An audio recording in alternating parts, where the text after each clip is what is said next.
Hey, what's going on, guys?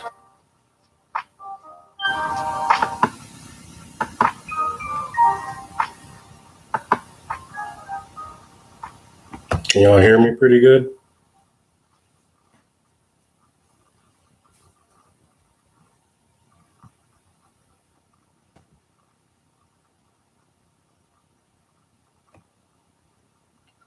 Awesome.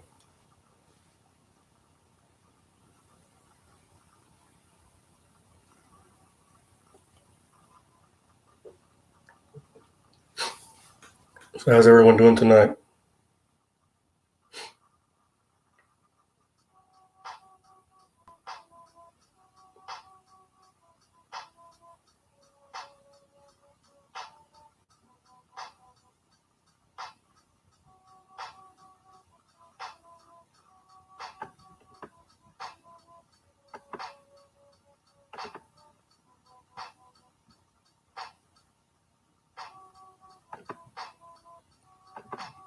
Hey, what's going on, Shark? Yeah, I appreciate the sub that you said earlier in John's chat.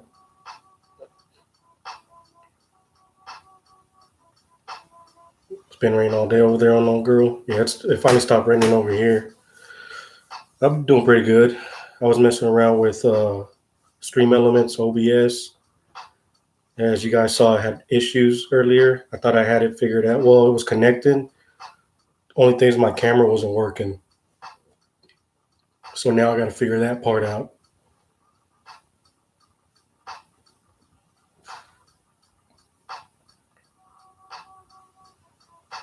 What's going on, Andrew? Krupa has you watching the Do song that was posted earlier. What's going on, Damon? Lucas, what's up, man? That dude, knock knock, who's there? What's going on, Junglist?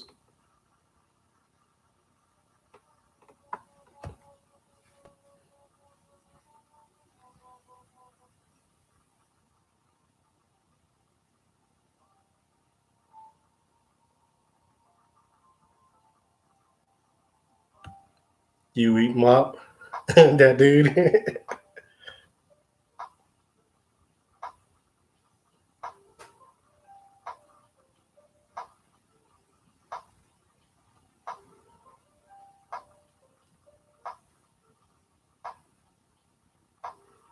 Unknown girl, yeah, it knows where I'm at.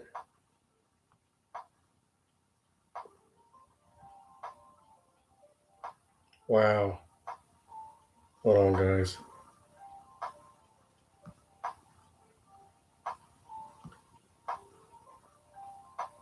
I may not be able to link my overlays all the way, but you guys should be able to still hear this. Let me.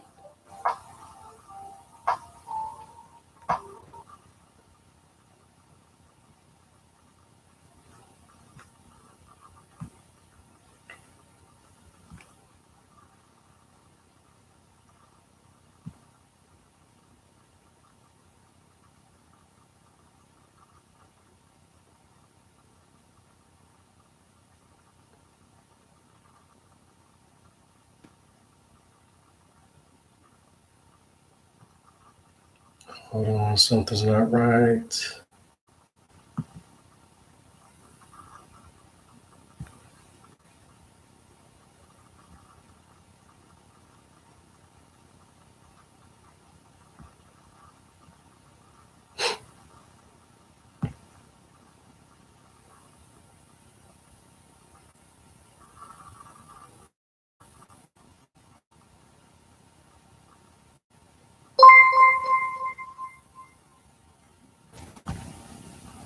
Andrew tipped $15. Use money for Keith's hot tub stream.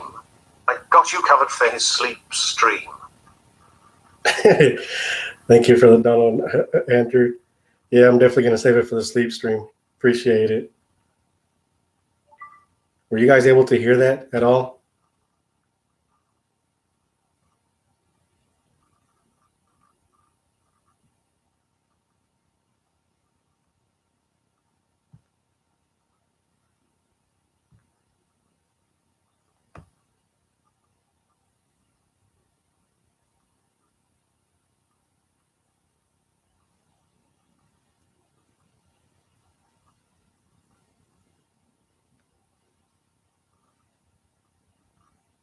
All right, cool.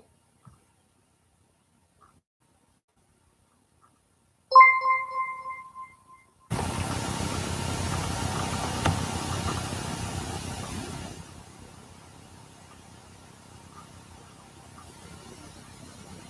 don't know why that was not playing all the way, but Anonymous, thank you for the $20 dono, man. I really appreciate it. What's going on?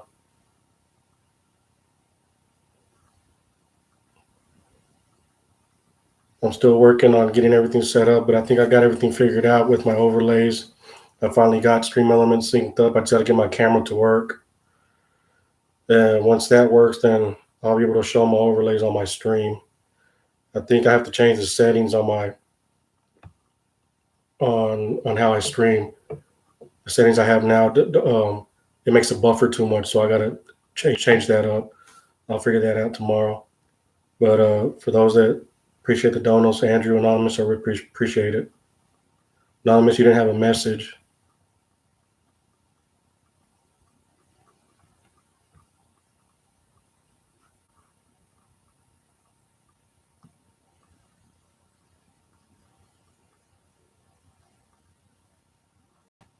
This man just thinks I eat mops and that's all right too.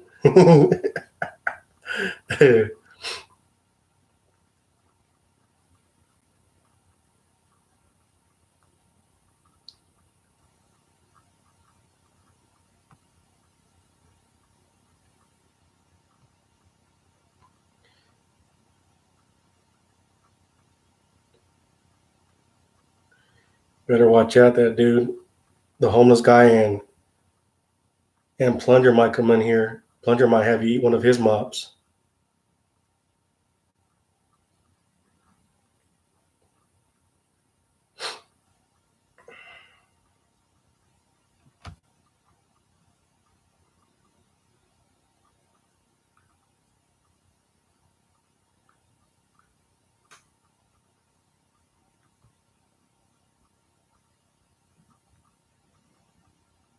Pull up. Guys, let me put the music back on. Was the music too loud for you guys?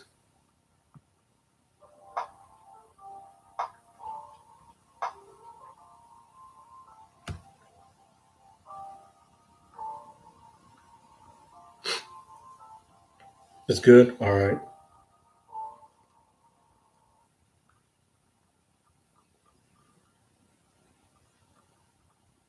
So, how was John's stream tonight? I missed a lot of it.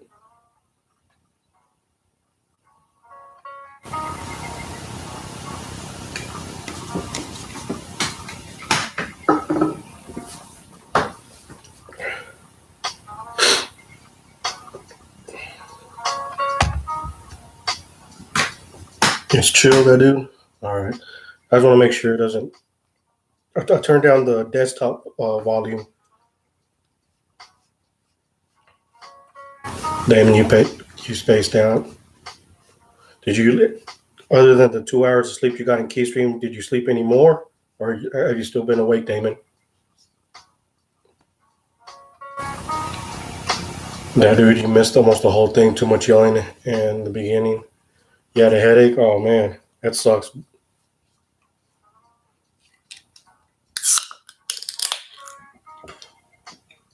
Junglist missed the first hour and a half. A lot of good clips tonight.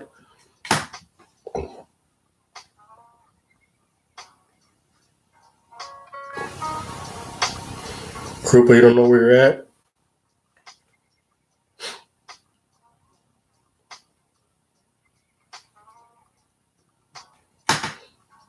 Fell asleep around 10, woke up at 12. Damn.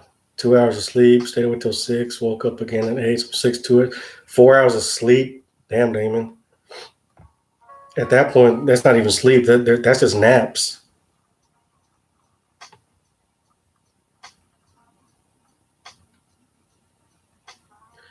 Andrew had it playing in the background. Only part I really saw was John giving a girl anxiety attack, like a real anxiety attack, panic attack.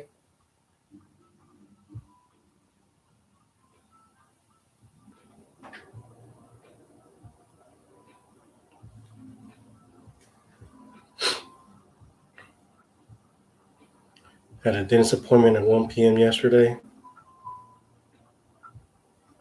Yeah, dude, you gotta go to the dentist also. What'd you go, Damon, for?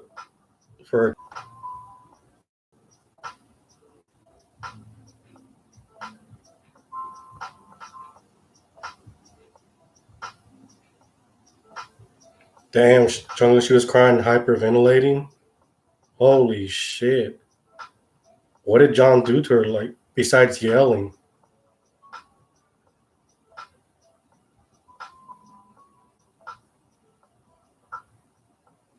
Homeless guy. Yeah, we'll do some ghost stories or some or strange shit that's happened to me, as far as like paranormal stuff. We'll get into it.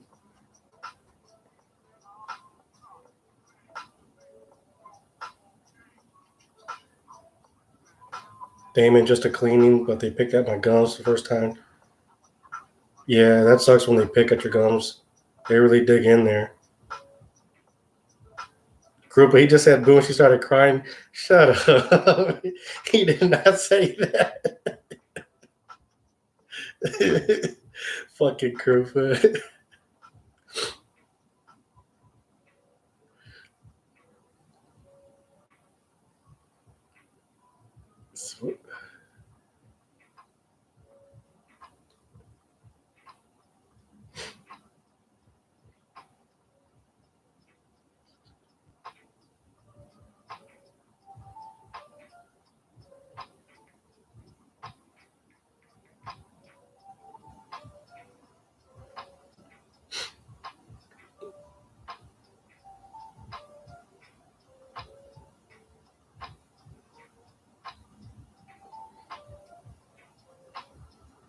So is that the only like crazy clip that happened besides? I mean, just that, or was there anything else?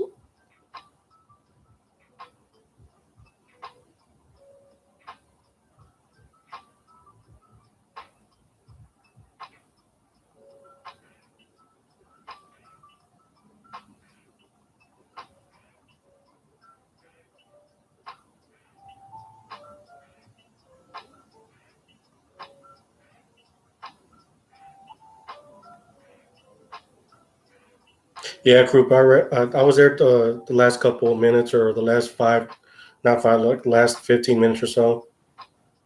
Finally has merch, and we're already in what June. He's been saying merch since when? Since last year.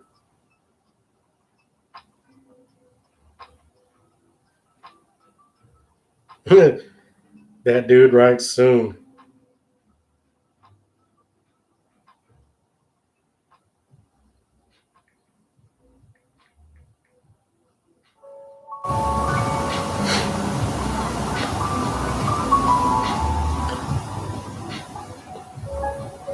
He had a chubby kid who vaped. Got pretty freaked out too. Was clip worthy, I'd say.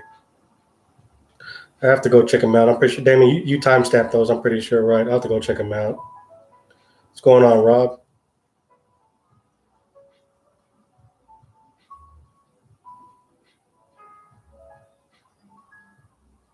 So John's releasing his merch like limited release like what for like a month, and then he's gonna stop, or 2 months he's gonna stop, and then release the next stock or limited stock.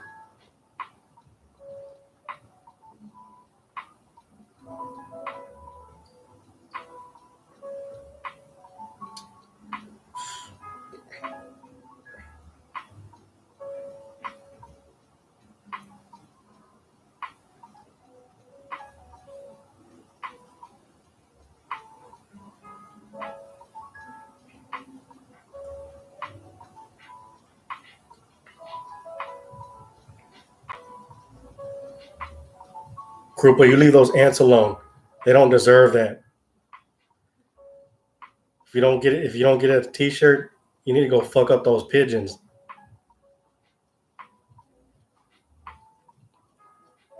He said something like the first one is limited to 150 orders, and they'll release. So it's gonna be 150 orders at a time. Damn, they're gonna sell out pretty quick.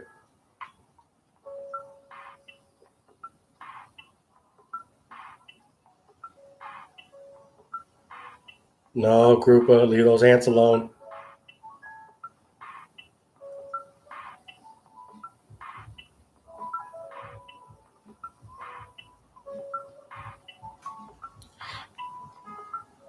Someone's gonna buy like a whole bunch and then try to resell them to viewers. I guarantee that.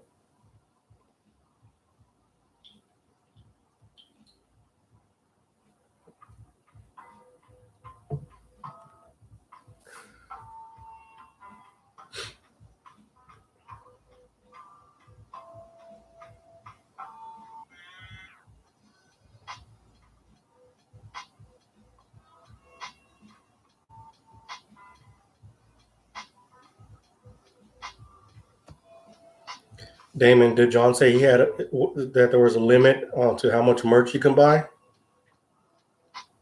I mean, it would be pretty fucked up, but if there's no limit, you know someone's gonna do it.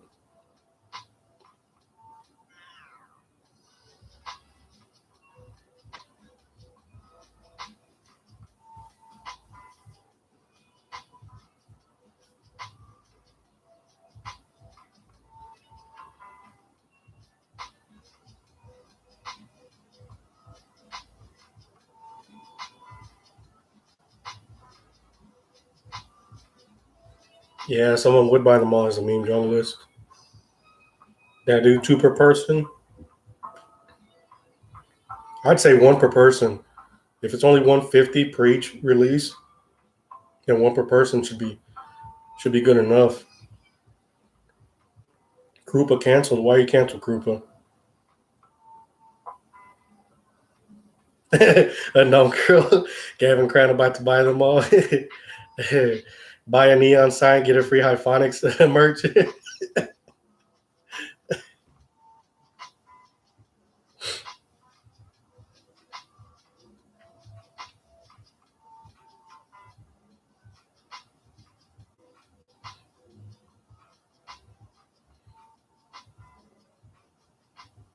Well, hopefully John will get that figured out, because if it's unlimited as quantity that you can buy, you know damn well someone's going to scoop up as much as they can.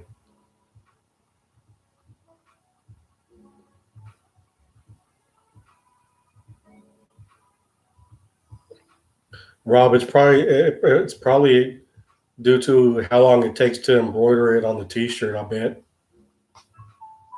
And he's probably just doing like a test run to see how many people will actually buy it. So I'm sure if like 150 actually sell out, I'm sure he'll up the quantity later on.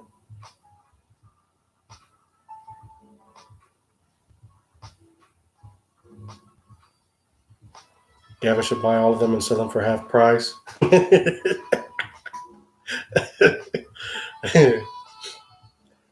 Pay less, right, junglist? Let me see some of the commands work.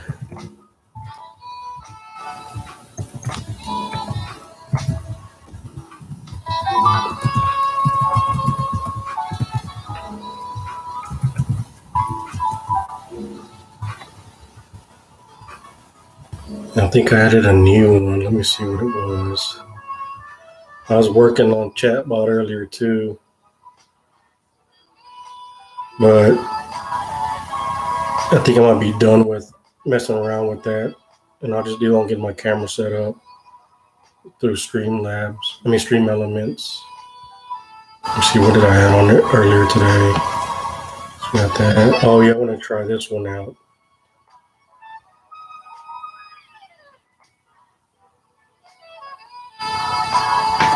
Let me see. Let's see if I did this one right.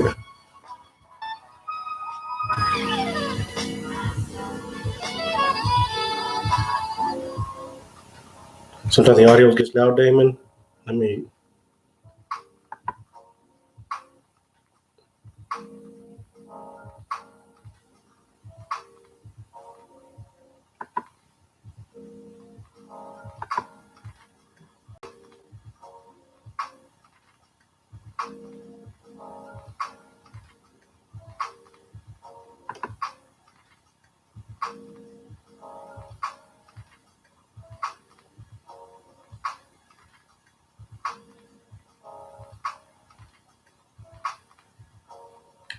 Damon, I'm assuming on the music.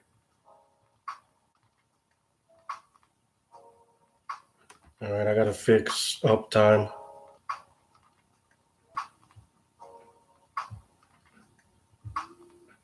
And then I gotta fix Nightbot. I was trying to get it to work and punch people.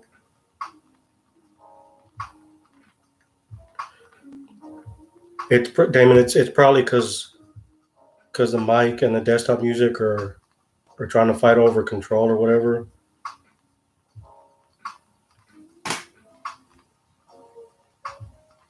I might need to turn down the desktop volume because I'm playing the music through my laptop.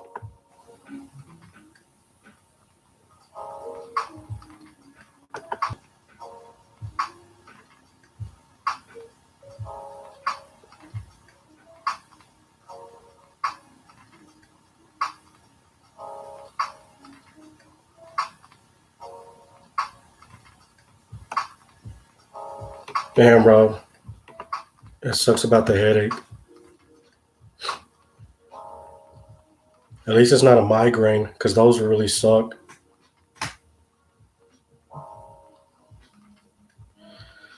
Homeless guy, no. I've never tried that and I don't think I ever will.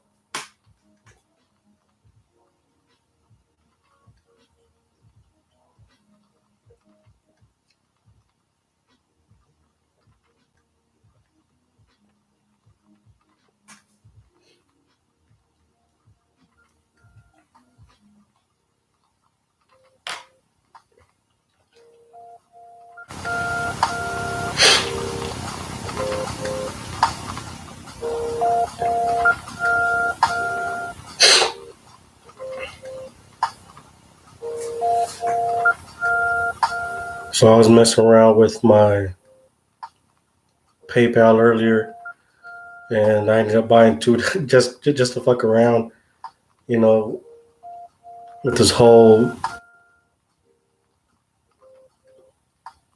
coins, hoopla that's going on.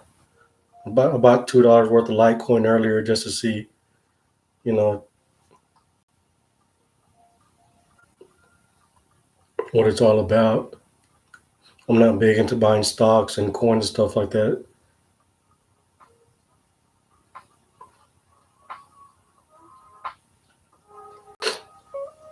Let's see where it's at right now. I gained 7 cents.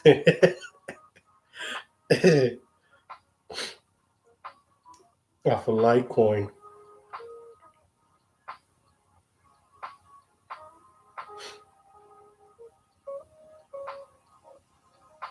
Lucas, yeah, 7 cent profit. I just wanted to see, just to try it out.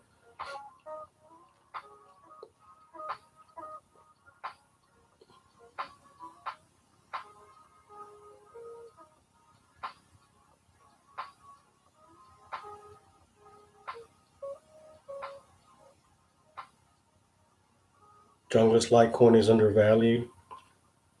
See, I don't know much about stocks. I know that people were buying into AMC like a couple weeks ago and stuff, and they're making some profit right now as a dump.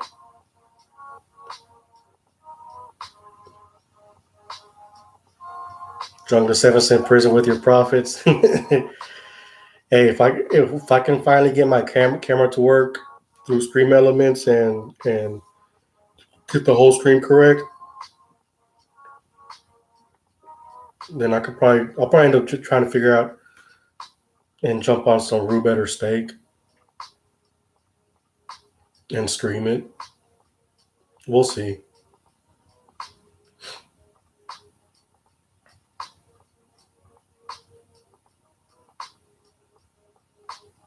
Rob, yeah, I'm the same way.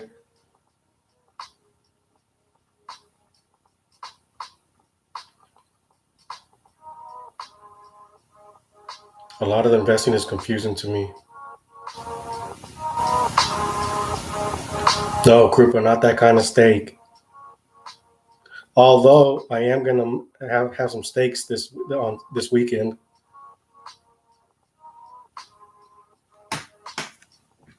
Well, I'm gonna cook up some steaks.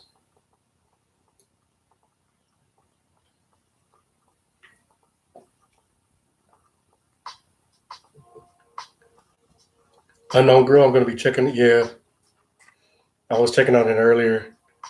It was going up and down, up and down. Last I checked, it was going up, not a lot. Unknown Grill, no. The only thing I put on my steak is a little bit of seasoning, not a lot, and then I'll sear it on one side, and then flip it over, cook it for a couple of minutes, and then I'll tilt my pan since I don't have a skillet, iron skillet, whatever.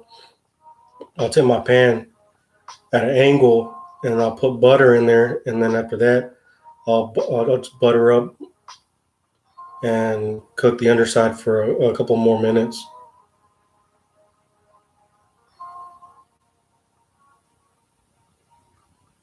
Send you some via reindeer.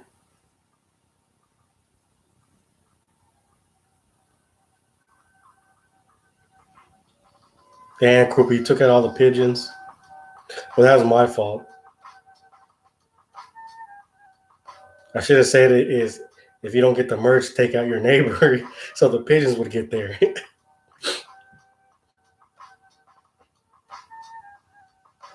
Overcooking and ketchup. I can't believe he puts ketchup on a steak.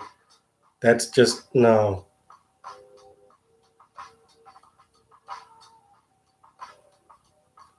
Rob, you don't put any type of sauce on steak at all whatsoever. Not no steak sauce, Worcestershire sauce, A1 sauce, nothing. You eat your steak seasoned as is. If you want a little bit of butter, you put some butter on it when you're making it. Other than that, it's good to go. No, Krupa, A1 sauce, no. That's for people who don't know how to eat steak and can't appreciate the flavor.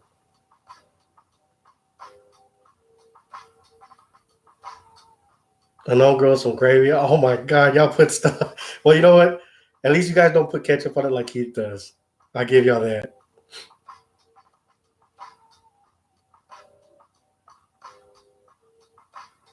Jungle is true.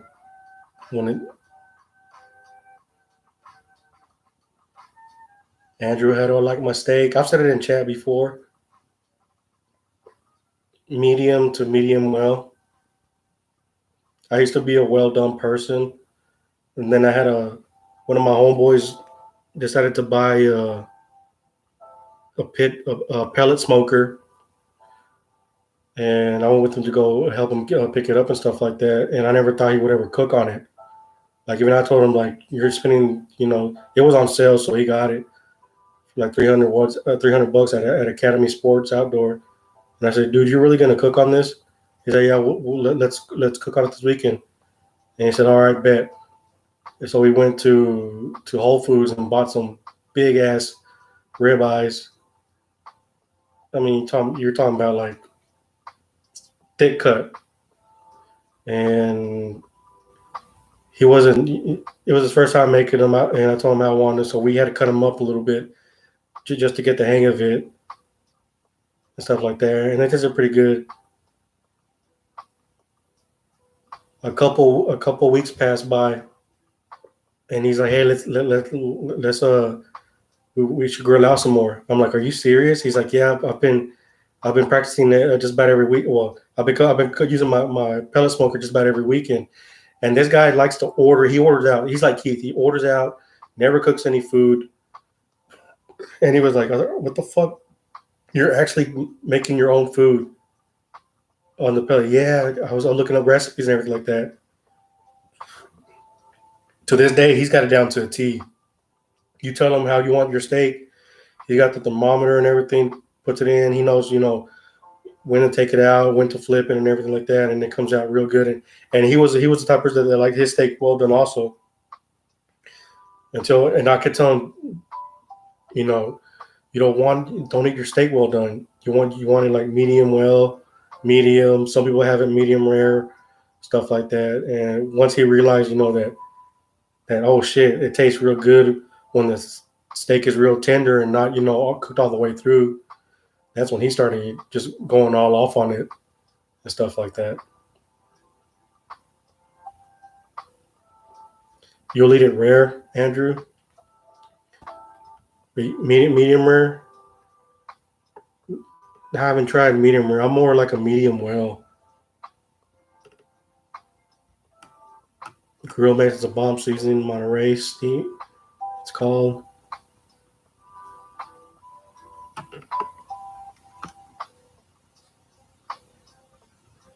Yeah, no, oh no, girl. Even I was surprised that he stuck to it. I mean, he got to the point where he was doing, you know, pulled pork, chicken, hot wings, even smoke cooking, making pizza on a smoker, and I because I like to cook, and I've known him since he was in elementary. And even I told him, dude, you're not gonna do this. You're saying this right now that they're gonna, cook your own meals. But he surprised me, and after that, I didn't. I was like, dude, just keep going, man. And I would tell him, how does it feel when you cook your own food? He's like, it feels pretty good. It's like that's what I've been trying to tell you. When you make your own cook, of course you're gonna make a lot of big man stuff like that. But once you sit down and you enjoy something that you made, you know how you like it. It will always taste so much better than going out and getting takeout food.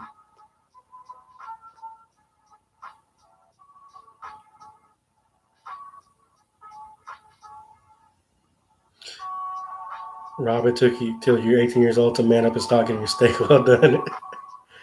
Junglist, make your own pizzas and sandwiches. Yeah, that's true. I make my own pizzas also too.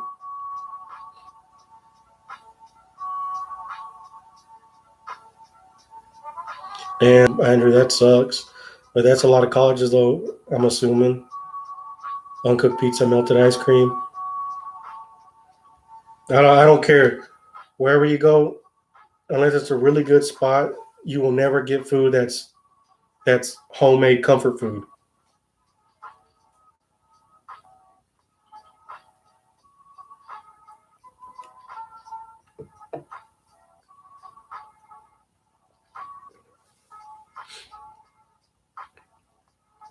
What kind of sandwiches, Junglist? Like regular bread, French bread, baguette. What are we talking about here?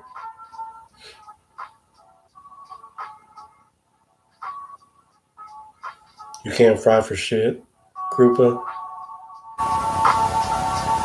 Yeah, me either, Krupa. If I can avoid frying foods, I'll do it. Rob, like a mean mac and cheese.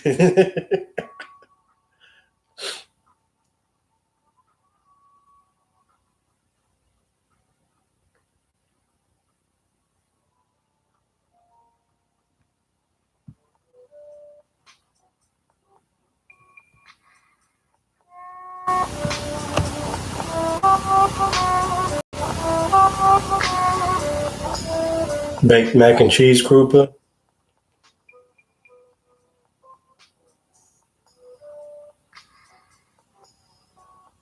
Yeah, one time my buddies, because for the past couple years before the pandemic, all my friends they know that I cook. I mean, they all know it. So just about every year for the NFL season, for the first opening weekend, they would ask me to cook for them, make something for them, and for the Super Bowl.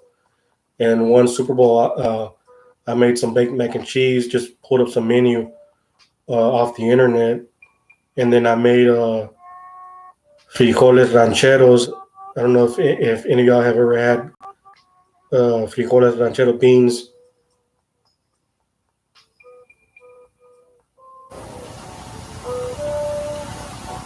which I make a lot of times.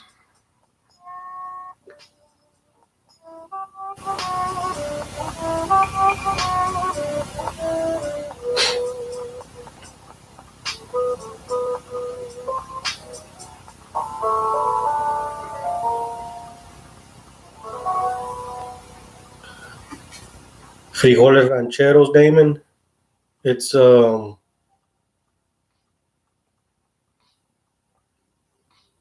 that's the only way I know. I don't know what other way to call them. If you go to any Tex-Mex restaurant, they have like a little soup. It's like a bean soup that has like cilantro, onions, bacon or pork, jalapenos. What's going on, Serge?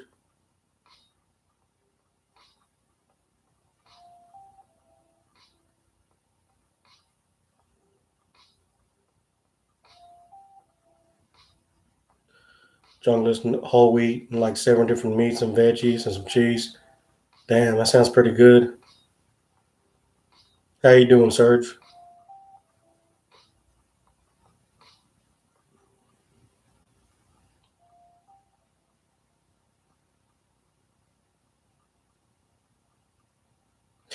If you guys have ever eaten at Taco Cabana, they have frijoles rancheros. So you probably know what I'm talking about.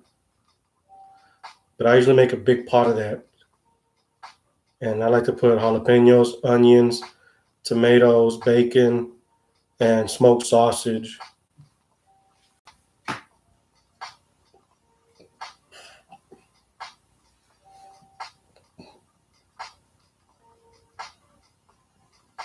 That's good, Serge.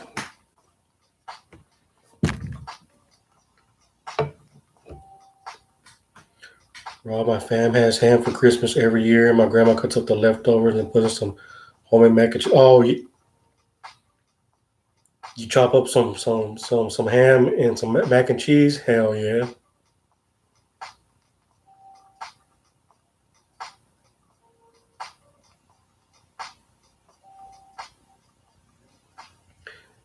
I know, girl. I've never been heard of them before.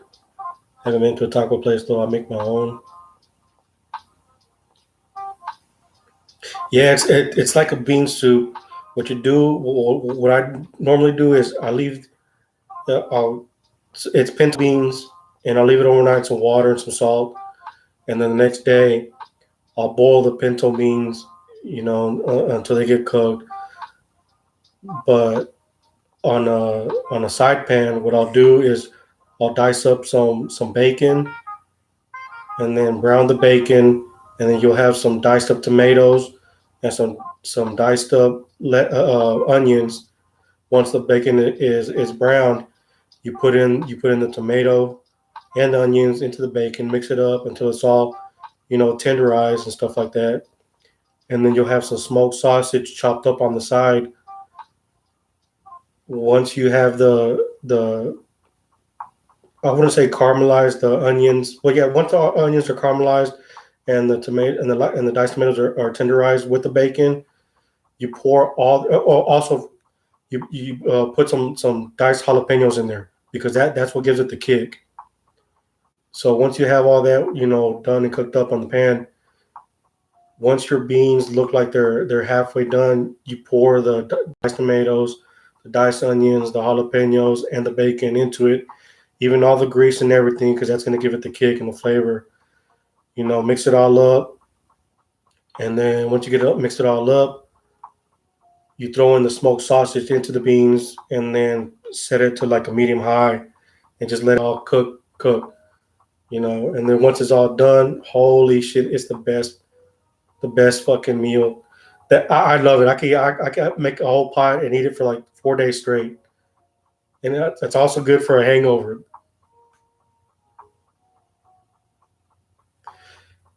I will have to do a cooking stream one day and show us. Yeah,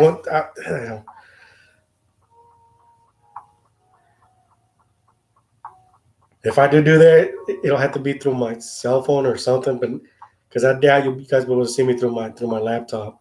But that'll be like way later on, where I can record a video, a short, and post it.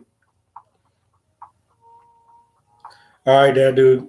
Appreciate you for stopping by and hope you feel better, man. We'll see you tomorrow.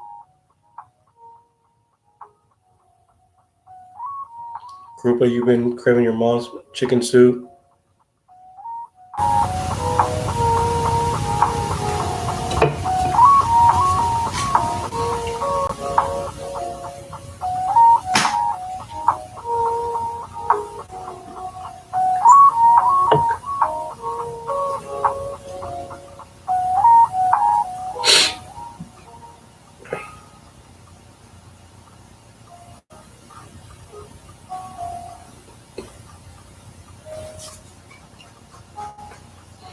But yeah, no, girl, it's pretty good, and I haven't had complaints from anybody. And I made so yeah for the Super Bowl, I made that and the baked mac and cheese, and everybody tore it up. But the one thing that I made for them, the first time they ever asked me, was I made some lasagna for them. And I don't like making lasagna because it's a pain in the ass, and I only make it once a year.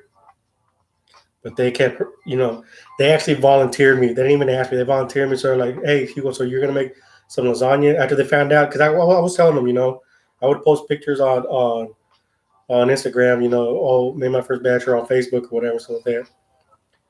And I have been making it for a while and stuff like that. So they were like, they volunteered me, and I found out the weekend before. It's like, hey, so you're gonna make that lasagna? You gonna make lasagna for us or what? I was like, excuse me.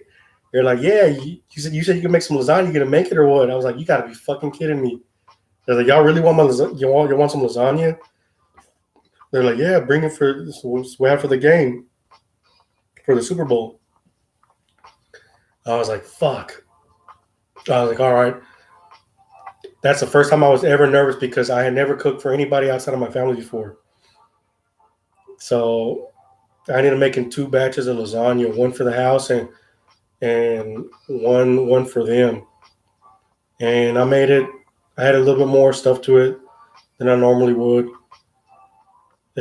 So I kind of prepped it here at the house, as far as the basics, and I took everything else to my friend's house, and I started prepping it there.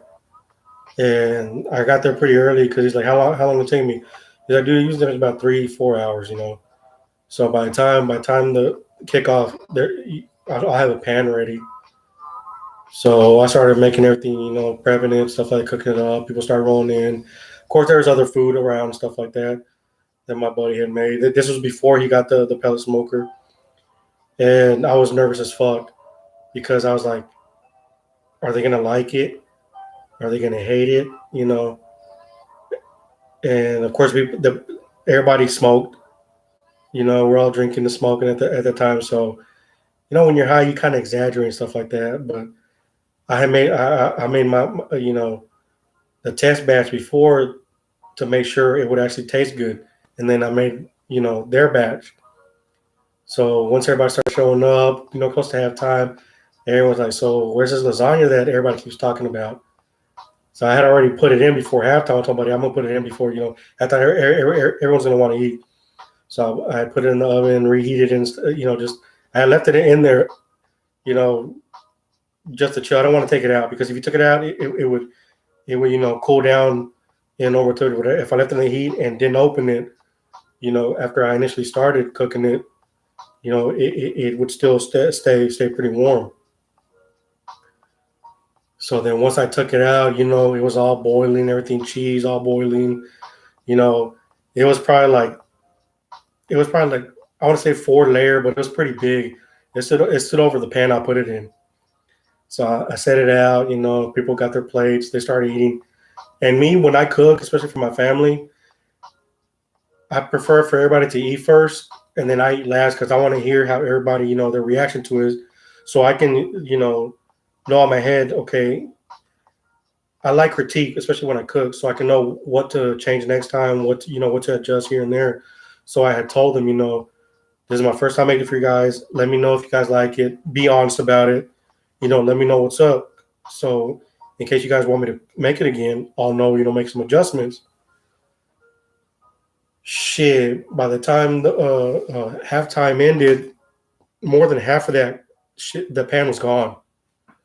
And I could just hear people like, holy shit, Hugo, you made this? They're like, yeah, people who didn't know I had made it had shown up and started eating because nobody said that I made it. And they were like, damn, who the hell made this lasagna? And they were like, the chef in there, long hairs and stuff like that. And I started laughing. And I was like, damn, people actually like this. So I mean, so like for the whole game, from beginning of the whole Super Bowl all the way to halftime, I was, in a nervous wreck and stuff like that. And then once I heard that, I relaxed and enjoyed the rest of my night. I saw people like, is there any more lasagna? They, giving up, coming up, getting their plates. Someone, there's plenty more for everybody to eat. So that I ended up taking a small little portion home. And when I ate, I was like, "Holy shit, this came out pretty fucking good." And ever since that was the first time I cooked for them. You know, I ended up cooking it for them a couple more years till I decided to change it up and stuff like that. Group it, yeah. Or a known girl, I hate cooking for people I haven't known for long. Not me. I've known them for a long time. I just hate cooking for people outside of my family in general. But they asked me, and I wasn't gonna, be a dick and turn them down.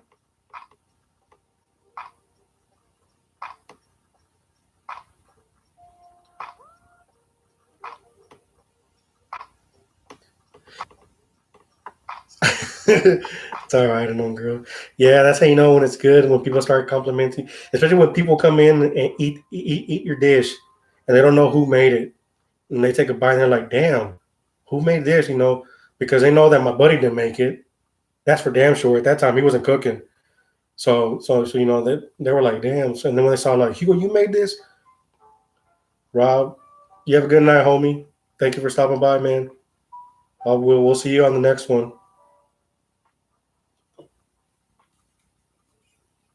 Yeah. So once they once everybody I saw that everybody liked this, I felt more comfortable cooking for them. So I did more dishes after that.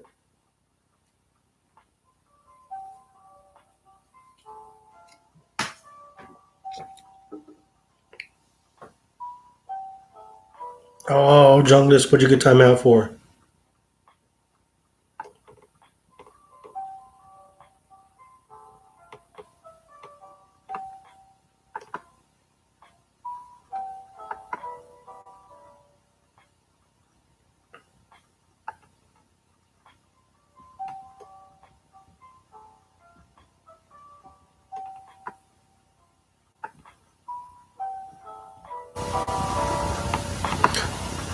Oh, for the emoticons, I got it at 20 character max. I know Junglist does not like Nightbot at all.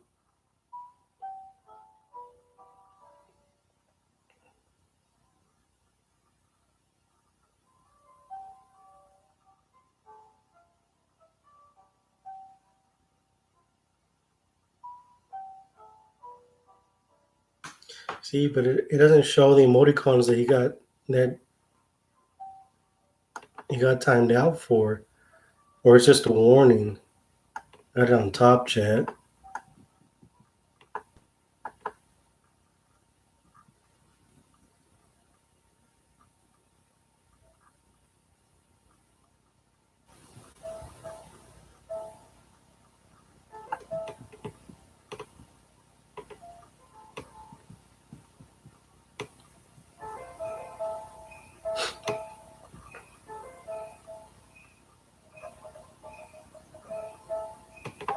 I know girl could post a picture on Discord. Yeah, I could probably do that. Post a picture on Discord. Next time I make some food. I'm going back and reading what I missed in text, and I mean in chat.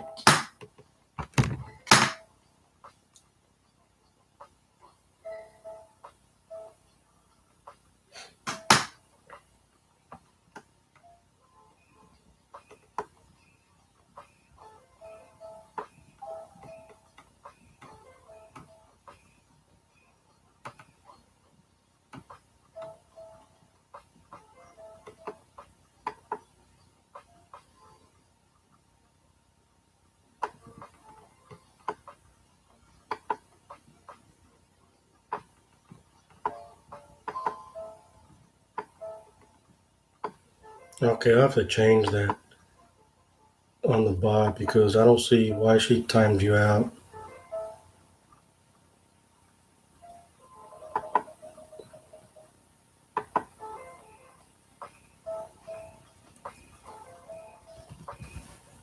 The emotes and symbols. So I'll change emotes to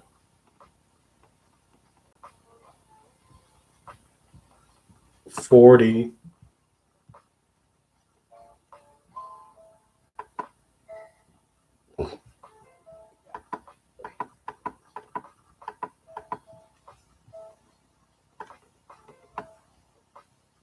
And I'll change symbols to 40 also.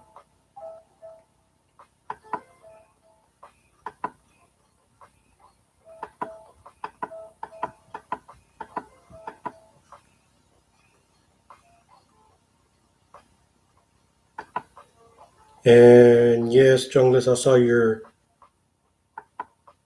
message in chat last night. I have a log on Nightbot. I have a mouse. I just need to put a battery. It's a wireless. And I gotta see if it's compatible with this laptop. So I'm pretty sure you heard all my clicking off the laptop. All right, I changed symbols and emotes to 40 characters.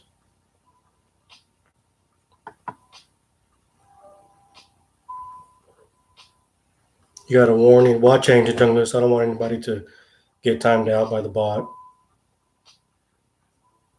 Yeah, I didn't show that you got deleted.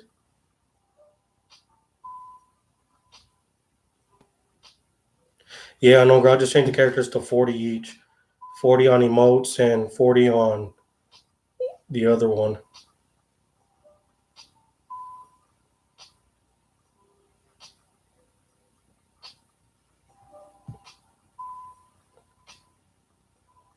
So I did 40 on emotes, excess emotes, and 40 on excess symbols. So we should be good. Anything else over 40, then of course the bot's gonna time people out. Yeah, junglist, I'm pretty sure the clicking is annoying people and stuff like that, but I don't have a desk in my room. I'm using a stool to put my laptop on, so I might have to buy like a little tiny desk from Walmart.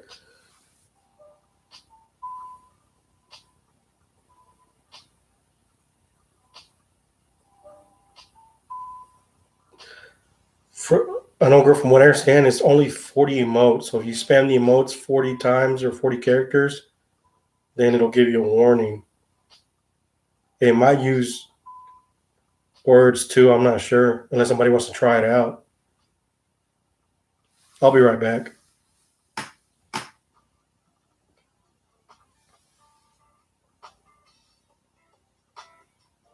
No, I kind of don't like using the laptop mouse because it opens up other windows by accident. So I might have to end up changing to my wireless. I'll be right back though, chat.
Jungler's got timed out.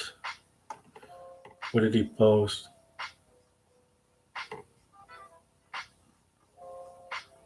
Without a desk? Nah, I think I might need a desk and on girl. Especially if I'm gonna use the wireless mouse. Let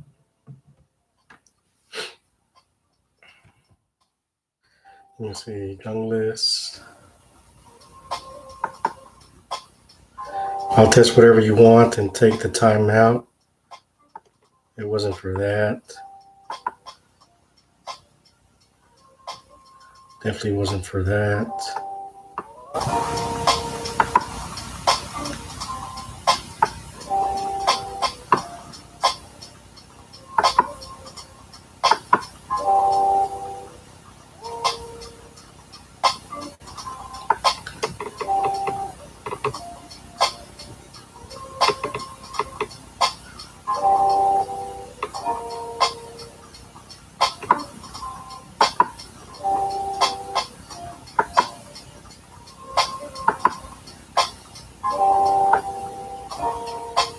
I don't see the emoticons that got him timed out though.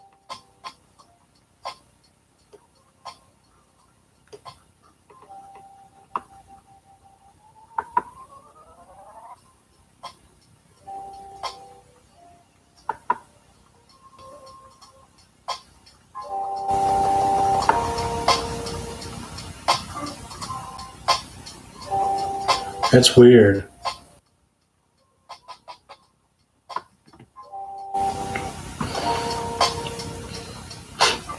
For his last comment, I don't see his last comment unless it's probably deleted. His last comment was nose. At least from what I could see, was a nose, skiing, and a snowflake.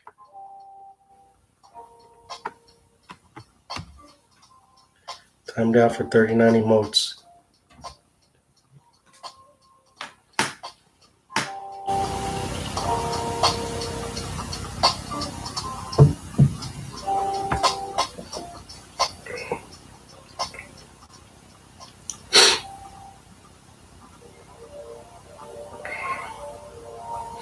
I don't know, maybe I'll just turn that off and let the mods deal with it. It shows up for you unknown girl? Let me check top chat, because I checked earlier too and it wasn't on there.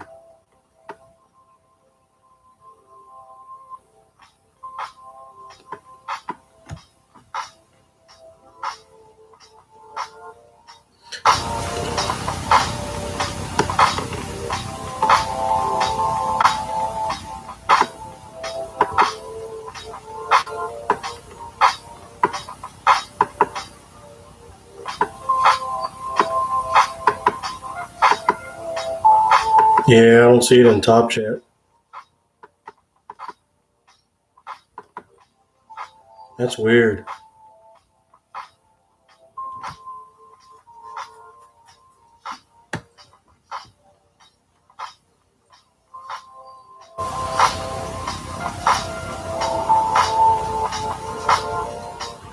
So, Jonas, you did get time out for 39 emotes then?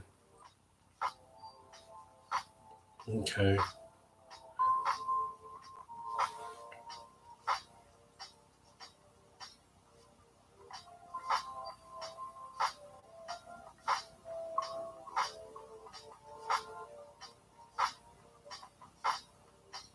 I might just end up, disabling that since I really don't have a lot of viewers.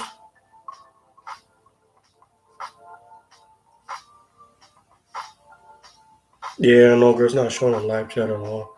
I think I'll disable it since I don't have a big chat like everyone else. And then I'll let the mods, delete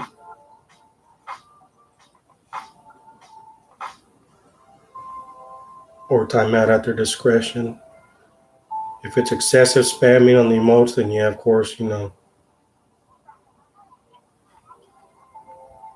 But I know none of y'all are gonna go crazy with the emotes in chat.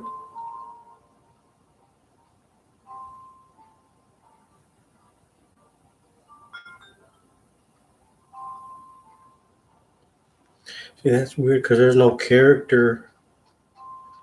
I have repetitions, which is disabled, excess symbols, links, which will time out links, excess emotes. I disable caps. And then I've got my blacklist words phrases. Huh.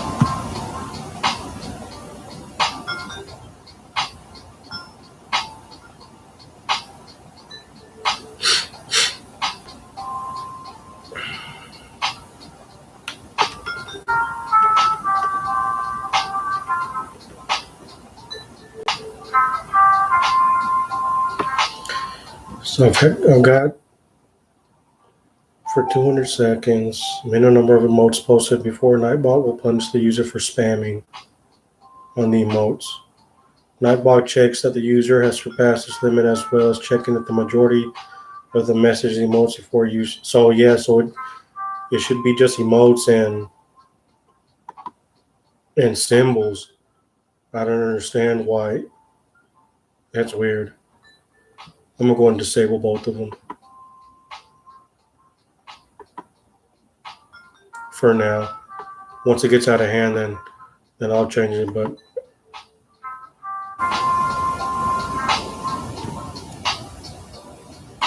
yeah, the main one I need is blacklist words. I already put in the words that are blacklisted.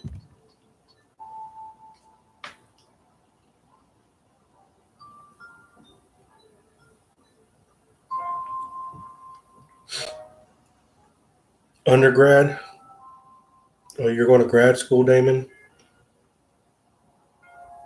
Dude, you're going to school and keeping timestamps on stream and only getting 4 hours of sleep. You're doing too much, man.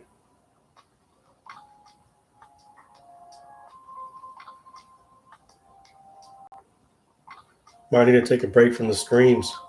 It'll do you some good. What's going on, Young D?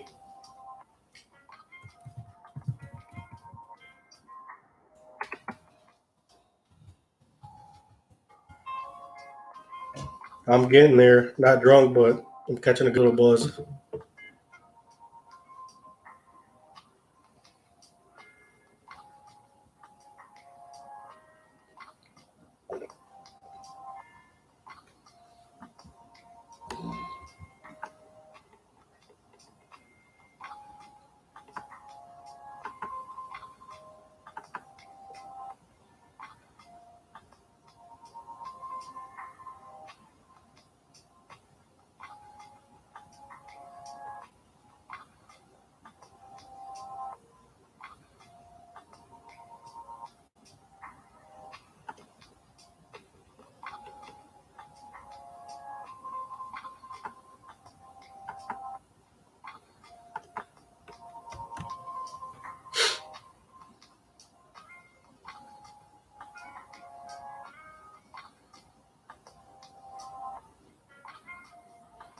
So you got pretty late last night. Just chilling tonight. That's good.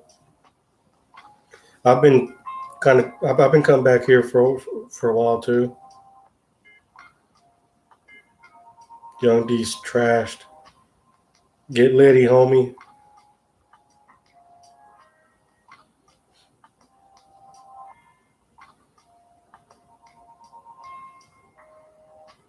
Damn, that sucks, a known girl.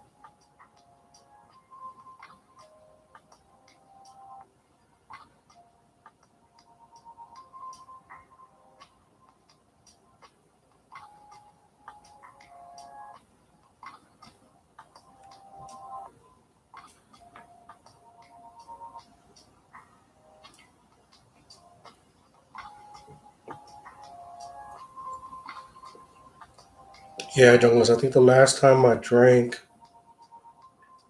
was actually we're Tuesday, Wednesday, right? So yeah, last week Wednesday. So it's been a week.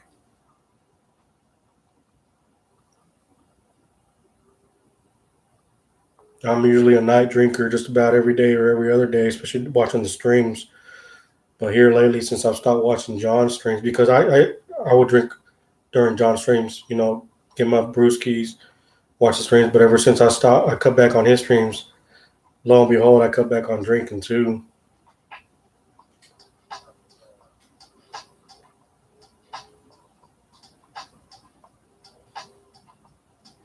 Yeah, no, great. You should just do that. Just go hang out with somebody close to you, friends or whatever. You can still have a good time even though y'all are on lockdown.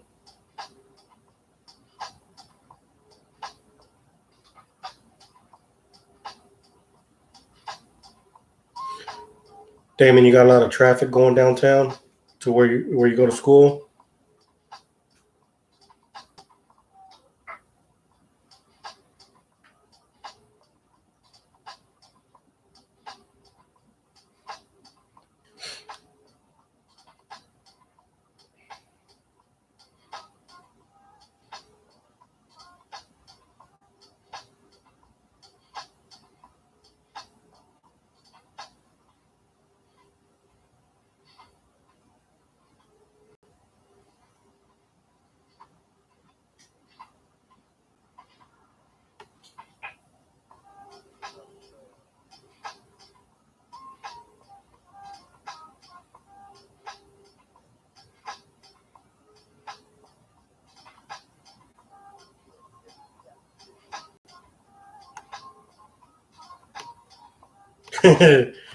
Yeah, Andrew, mods can't time out other mods. Peak traffic is around 7-9 and 4, so 7-9 in the morning and 4-6 in the afternoon.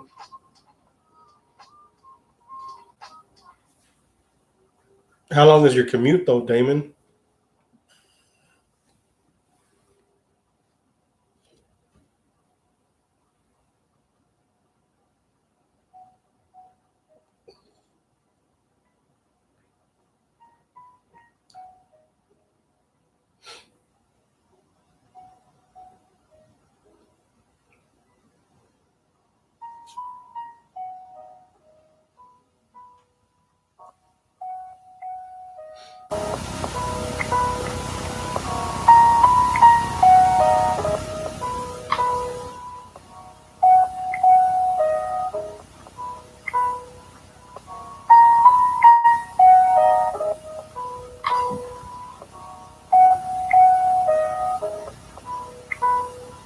Andrew, yeah, you can time out anybody that's not a mod. Krupa's not a mod in this chat, so you can time her out. I don't think she's in here though.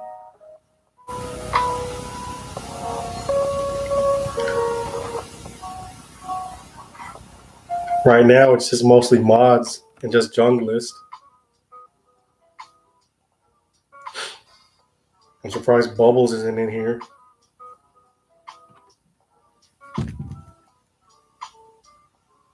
Lucas is in here.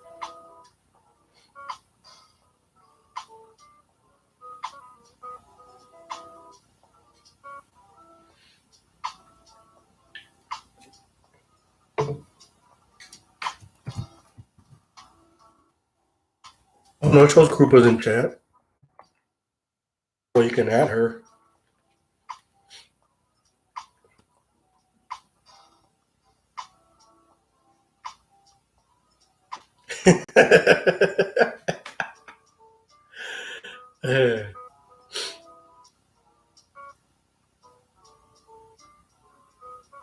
Yeah, 300 seconds. That's a regular time, I think, for any timeout.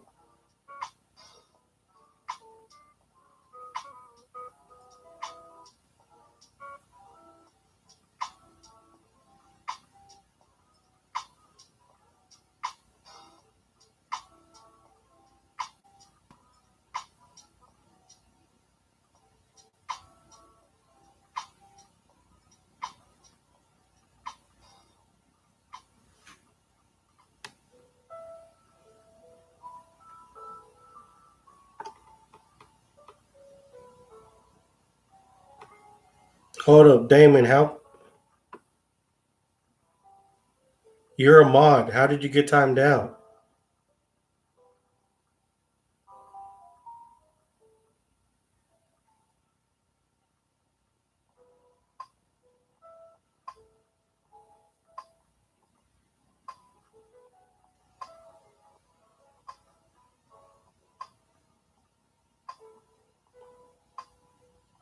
From YouTube or from Nightbot?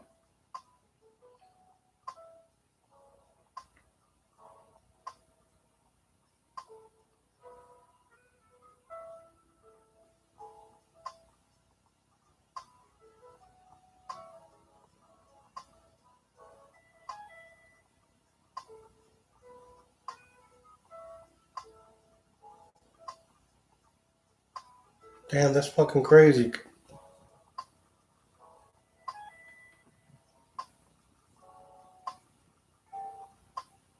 That's weird. Even as a mod, YouTube can time you out. I didn't think that was possible.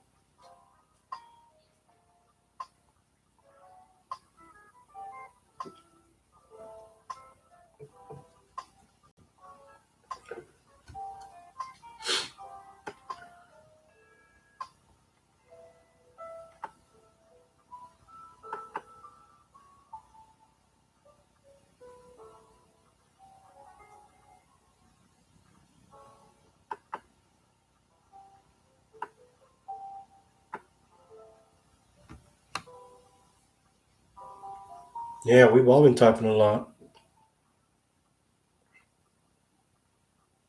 Or a lot of you been typing a lot, so I find that kind of weird that still timed out.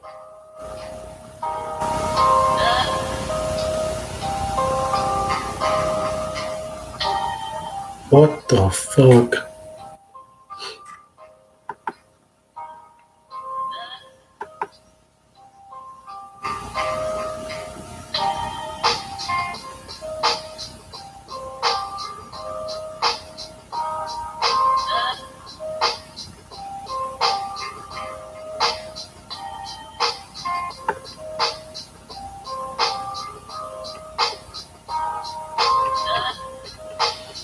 Yeah, the only timeout message I see is for Krupa.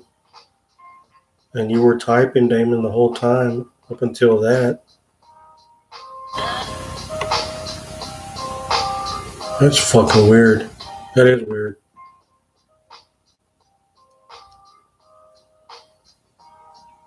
Let me check something out real quick.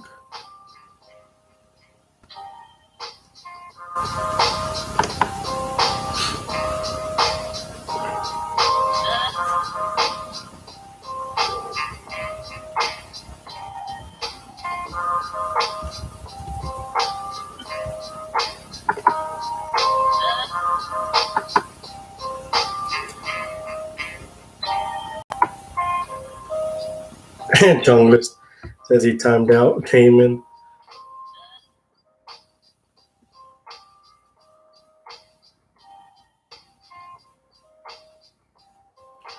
Homeless guy, craziest fight story. See, I'm not even seeing homeless guy's message in chat. Oh, there, I see it right now. I'm looking at the logs. I want to see where it says Google got Damon. You got a screenshot.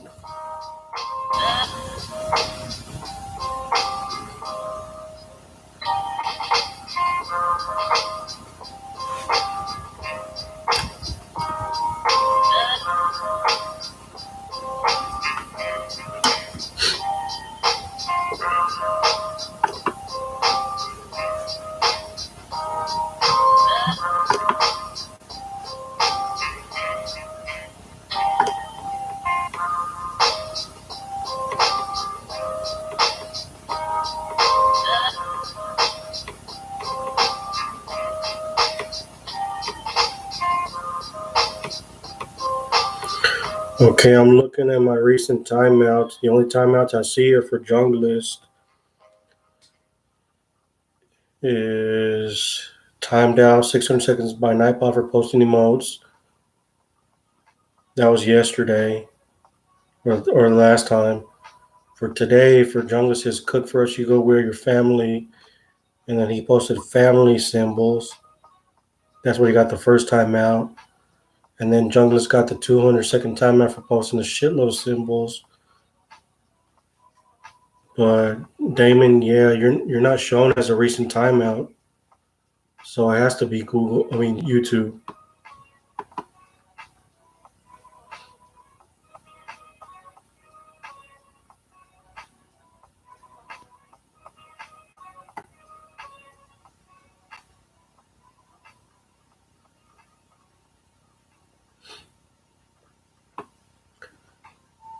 Homeless guy, craziest fight story that I've been in or I've witnessed. I've never really been in fights at all.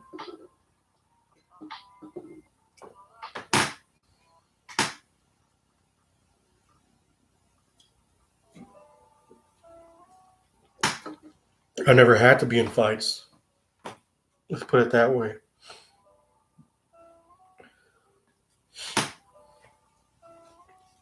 I've been, when I used to go to the clubs way back when I was younger, people I hung around with were always known for fighting and stuff like that. So if one of us got into a fight, everybody jumped in. I was on the whole mentality like, as long as you're not talking shit to me, I'm not gonna jump in. That's between you two.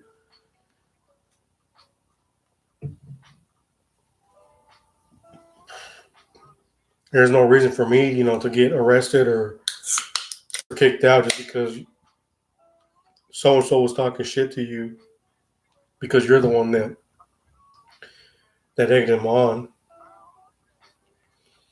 Fight that I've been in, probably the only fight like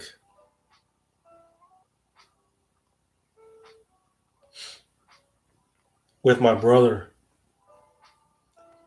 This was after he had just gotten out of prison and he was on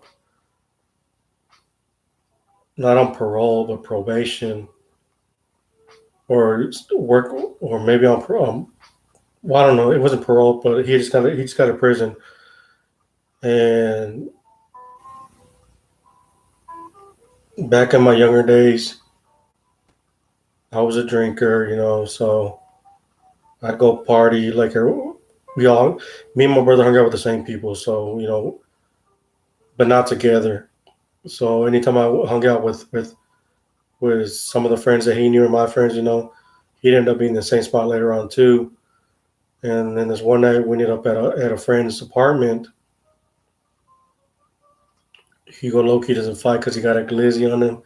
Nah, junglist. I wish I had one. I've had guns pointed in my head, but that's for another time. But anyways, yeah, we're at a party at a homeboy's house, and my brother had been out maybe a couple weeks, so I was trying to look out for him, make sure don't be stupid, don't go acting up because you're gonna go back. Well, he got pretty drunk that night, and I had been driving for everybody, and I'm not condoning drinking and driving, you know. At that time, I was young, stupid. But anyways, we were getting ready to leave after hanging out the whole night, and my brother just kept pushing like, "Where's my keys at? Where's my keys at?" And I told my homeboys like, "Hey, just don't tell him that I have the keys. We're gonna loot, that he lost them." So he kept looking for them. And at that time, my brother started, getting heavy into drugs and everything. So he wasn't all there, and honestly, I didn't want him to drive. And of course, he didn't want me to drive either because it was his car. But even though he told me to drive earlier, and it was an Audi car. It was an Audi A4, which he paid cash at that time. If that tells you anything as to what he was getting into. So we're walking down my homeboy's apartment, and he's all throwing up a fit and stuff like that. And I told my homeboys, I got it. Just get him in the back seat. We'll leave. And he's asking everybody. Hey, do you got my keys? You got my keys? No. And then he looks at me, and then he's like, okay. So one thing you guys got to know is, ever since I got out of high school, and when with my homies and everything, because the shit I used to do when I was younger, people know me by the name of Scarecrow.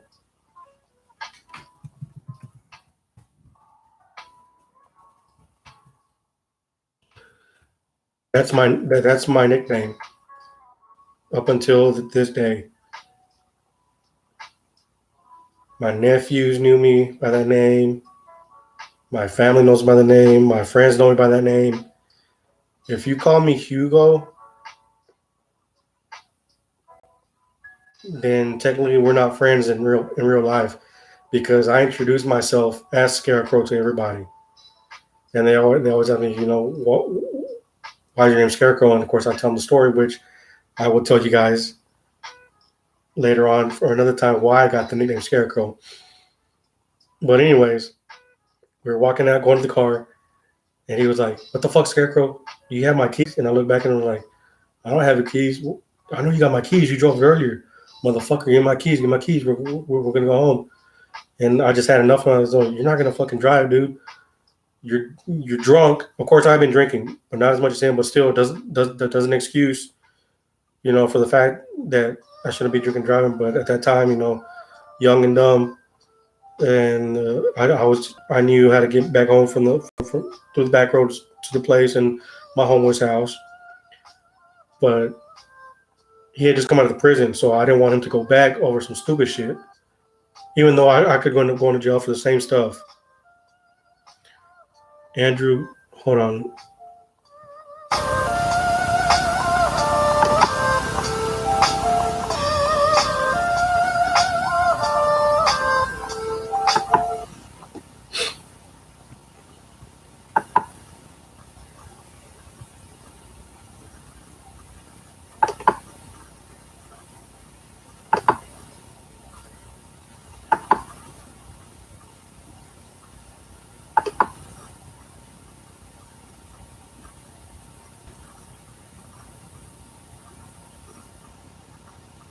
Yeah, this is kind of scuffed, guys. I'm on overlays, but I got that fixed. I just got to get the camera set up to work with OBS, and then it'll show everything in chat and all the chat donos. So I've got to do this through Stream Elements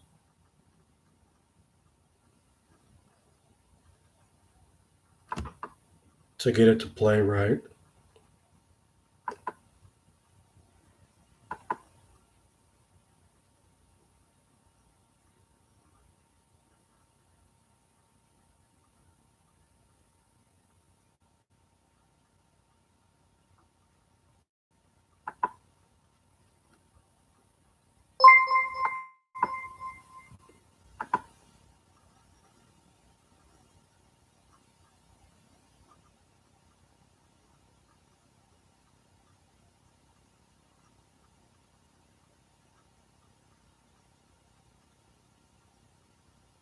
Did it play? Could y'all hear the dono?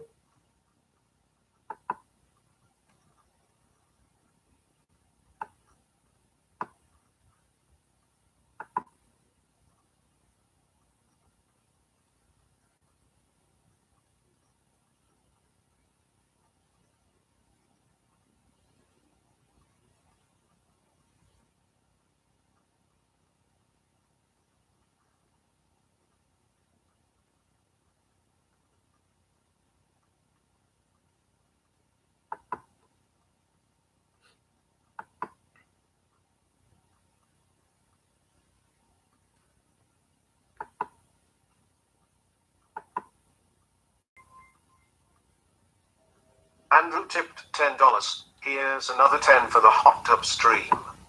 Also, after the fight story, you should tell us some crazy ghost stories. I will, Andrew. Thank you for the dono. Appreciate it, homie. Sorry about it not playing on the stream. I just couldn't get the camera working on the stream earlier, but once I figure it out, the dono should go through.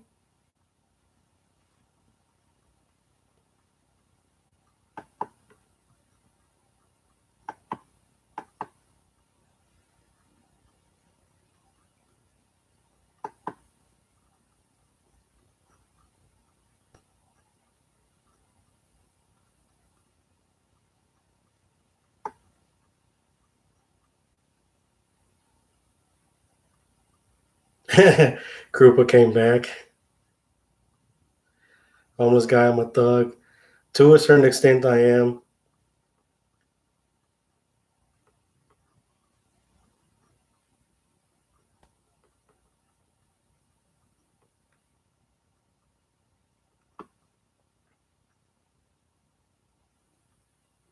Were you able to hear the dono though? Because I could replay donos back, but they won't show on stream.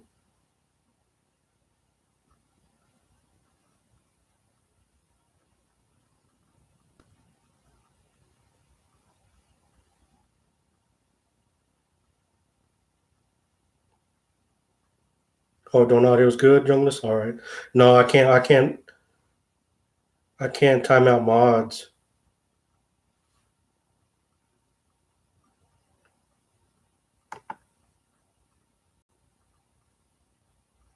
Let me see. I can only hide users, remove. I could put users in timeout, remove their message, report, and pin. But I can't. Well, if I put them in timeout, it would have shown though. But no, because I looked at my Nightbot chat logs, and it shows who gets timed out, and Damon wasn't on there.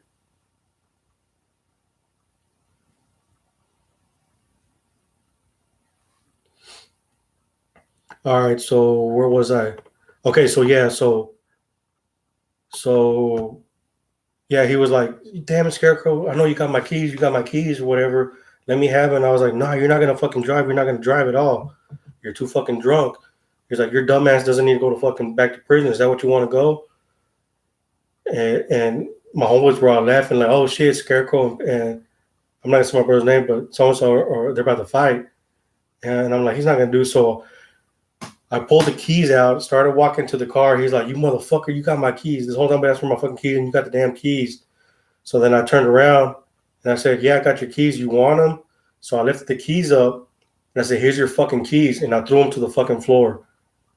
So at this time, my brother has been in and out of, you know, jail a few times, so he knows what's up. So for him, if you've been in jail, you don't get disrespected by anybody, especially if it's family. And I knew what was gonna happen. So when I threw the keys down right in front of him, that was a sign of disrespect.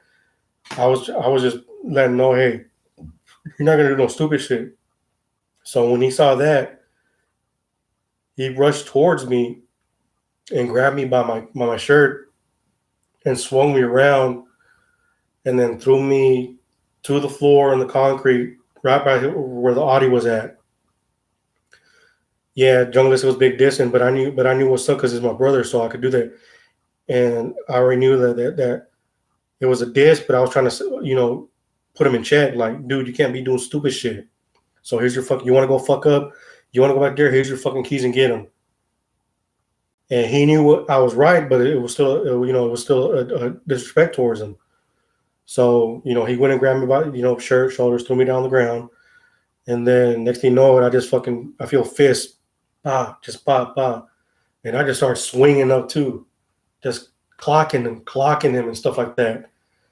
Just and I landed on like a little parking lot where there's it's like a median or whatever, but there's grass in it. It was muddy, so I know that. So I hear his fist, but sliding down, and I'm punching. So we're punching each other at the same time, and I hear everybody like, "Oh shit!" Nobody broke us up. They just watched us, swing at each other and stuff like that. And then he went to kick at me, to try to stomp on me, and I turned and he missed, and then he stopped. He's like, "Motherfucker," because he knew he would have fucked me up, and I knew he was gonna fuck me up, so that's why I turned. But I was hitting him good. I was getting some good punches in at him. Try to set him straight. Like, dude, you can't be doing this. So after that, he stopped. He looked down at me. He said, "Man, fuck you, you ain't worth shit. You ain't worth shit. Fuck this. I'm out of here." Mind you, we all came in the same car with him. He fucking abandoned us and left us there. Went back to the crib. I look at my homies. They're like, "What the fuck?" I was like, I couldn't let him drive, man. And I know we're all fucked up. I know y'all are more fucked up than I am. I just can't. I can't. I don't want him to go back to prison, even though he doesn't realize him. He doesn't realize it. He can't be the stupid shit, And even he might see this as me being a hypocrite. But I hadn't been in jail at the time. I hadn't been arrested for anything. I had a clean record at the time. And his was already starting to get dirty. So that I was trying to keep him away, from doing this 2 3 year stints, from going from 2 to 3 years to 5 to 10 to 15, 20, 25. That's what I was trying to have him avoid and stuff like that. So we ended up going back to our homeboy's apartment, locked in his. Hey man, you got to change clothes. He's like, what happened? And everybody's, oh, Scarecrow got knocked out, and so and so. Like, no, I didn't. Whatever stuff like that. We changed, and then his wife ended up taking us home and stuff like that. Woke up the next day. He didn't talk to me. He didn't say a word to me. He had come inside the house. My mom had seen him. He had a black eye, a busted up chin, a couple of scratches and stuff like that. And I barely had any bruises. And she asked him what happened. And he didn't say anything. And I was in the kitchen eating my breakfast when he walked in. And he didn't say anything. I looked at his face like, just thinking, that's what you get. Hope you learn your lesson. But he never learned, though. So that's probably the only time that me and him, that's the only fight I've ever gotten, where I tried to put somebody in their place. And unfortunately, it had to be my brother.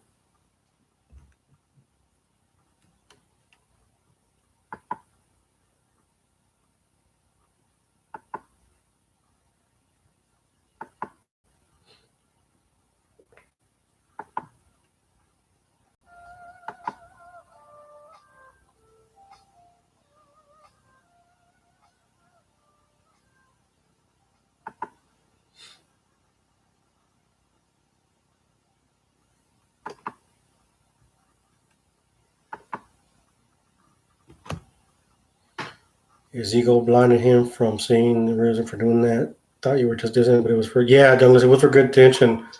But like I said, he was already going down a dark path, he was just, he wasn't really trying to listen. Because in his eyes, I was hit because I was doing the same shit too. I was drinking and driving, getting fucked up, going everywhere. But the only difference between him is I didn't have a record at the time. But still, I'm not saying it doesn't excuse what I did, and I don't condone for anybody to go and do that and stuff like that. But no, girl, no, we're not on good terms at all whatsoever. It's like I told Young Lister the other night is we barely talk to each other. That's how bad our relationship has grown apart.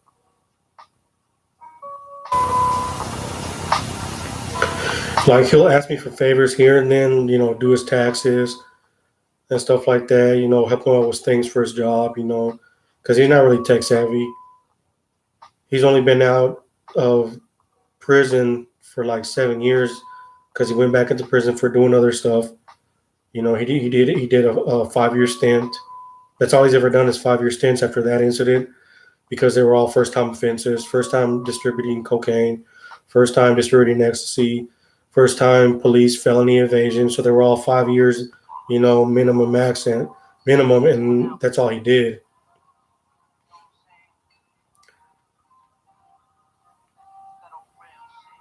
Krupa, can I be free yet? Dog, I did nothing. I need a lawyer. Krupa was spamming. I don't know. I didn't see if she was spamming. I don't know. Andrew, I'll let you be the judge of that. But yeah, he's been in and out of prison for most of his adult life. So that's why he's never changed.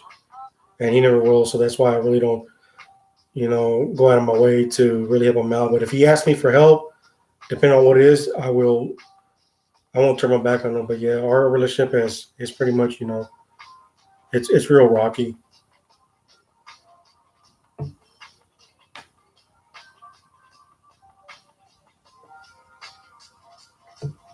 Yeah, it is an own girl.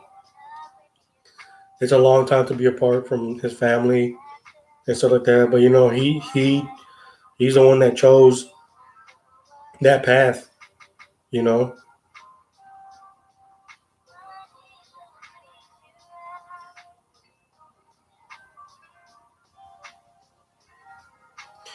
Andrew. Nah, she wasn't spam, but I had to consent to time her out.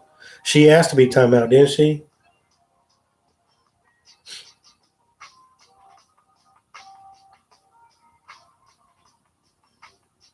Yeah, I know, bro. As much as he's fucked up, I can't turn my back on him. He's still my little brother and stuff like that. So, but the trust there is gone though. For him to, he wants to be part of the family because he's burnt a lot of bridges with us.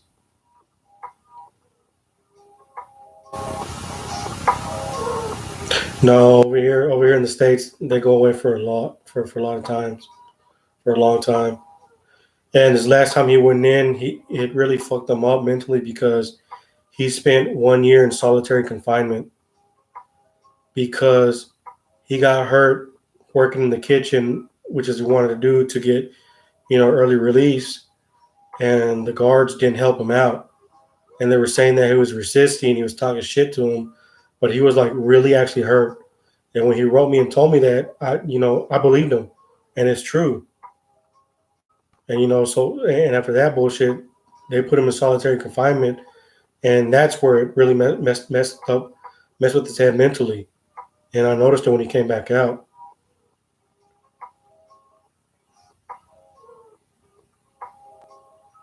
So yeah, yeah, the last couple of years, he really got the worst of it. Lucas, you have a good night, homie. Thank you for stopping by and chilling with everybody, man. Hope you have a good night. We'll see you next time. Yeah, and I know, girl, it sucks, and I can't even imagine what he went through. Well, I kind of can in a way because of my lockdown with COVID over here. Like I don't really talk to anybody with because of my OCD behavior. I didn't want to leave the house. I stayed in my house for like almost 24/7. Never stepped out. And so, and I like to keep my room dark, no light. Of course, they have light in solitary confinement, and I wasn't really eating and stuff like that. But, being in silence for that long, I never watch TV, listen to radio, stuff like that. Your mind starts playing mind games and you start talking, hearing things, talking to yourself.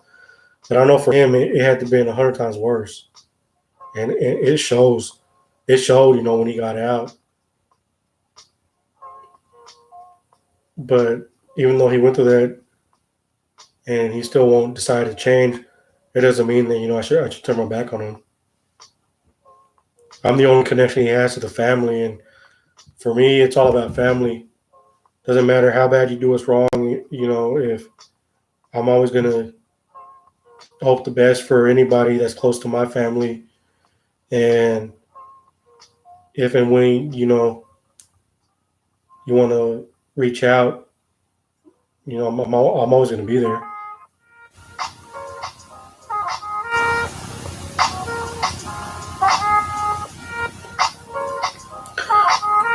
I gotta go for 10, 30 minute walks every day. Force yourself. You don't have to. It's really good. Yeah, towards the end, I did junglist. Luckily, we're opening back up over here. We've been open back up for like the past couple for like the last 2 months. So I've kind of eased myself back, to getting out of the house and not being confined there and everything. So even 2 months, it's still a work in progress for me because, like I said, I felt trapped in my own home, so I felt like I was in jail. You know.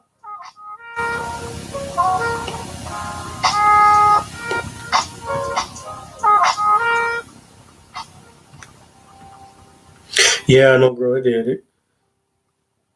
Talking to people and stuff like that. Just I know I don't really talk about my situation in chats, but no, but just talking to people and and seeing other people go through some things. They're going through a bad time. I can at least stop and chat, say, hey, keep your head up. It's not so bad. I've been through your situation. Believe me, there's a lot more, other people that have gone through worse. Just be thankful that we are where we're at. Just take it one day at a time. Things like that.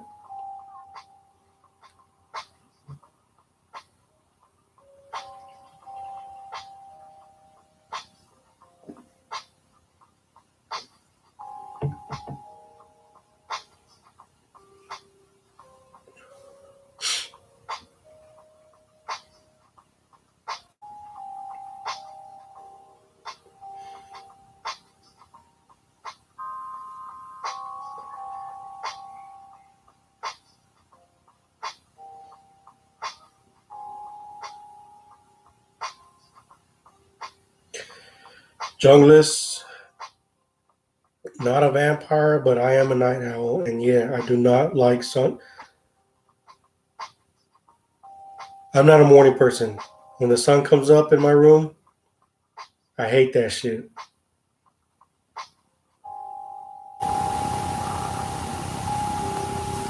I am Nosferatu. Exposed. Yeah, I'm not a daylight person, morning person. I'm more of a night owl. I suffer, always have, always will with insomnia. I'm a heavy insomniac. I prefer to stay up at night because for me, I feel like if I go to sleep, that I'm gonna miss out on something at the night during the nighttime. I've always been like that, and I've experienced events staying awake at night. When most people are asleep, like when Saddam Hussein got captured, and I was awake for that. That was late at night, early morning hours. Bin Laden, same thing. When John F. Kennedy Jr. and his wife, crashed, um, I was wide awake during that. It was early morning time, so I've been awake for a lot of events at nighttime when most people are asleep. Plus, I like being awake during the nighttime.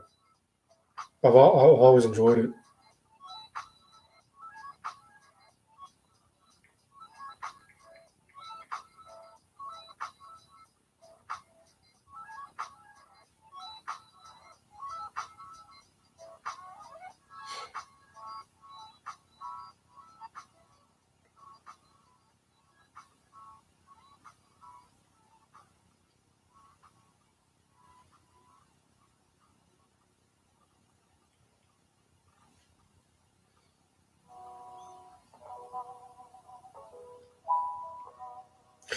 Also, my insomnia helped out because my sister would be overseas, in Iraq,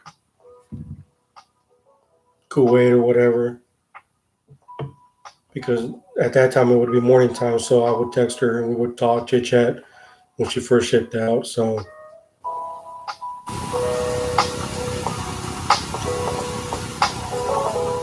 me being a night owl always worked out for me.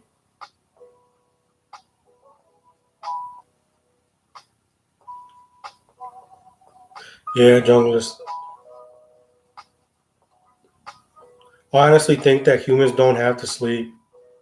The only reason we sleep the way we do is because of the construct that we're born into. The system we're born into. Work, eat, sleep, and die. Work, eat, sleep, and die. In my honest opinion, we weren't meant for this lifestyle.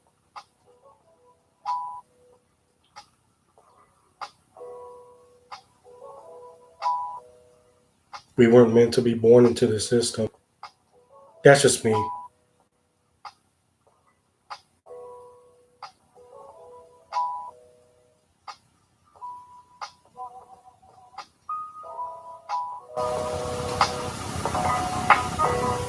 I've had really bad,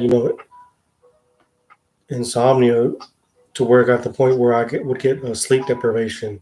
Well, that's worse. Yeah, it's not natural at all, junglist.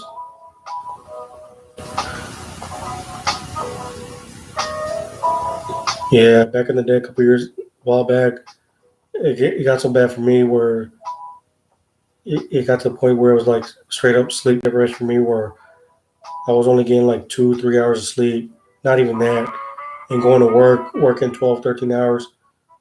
And, I was driving a box truck or a little bit bigger of a box truck. And when I would drive, do my deliveries, I would fall asleep driving with my eyes wide open.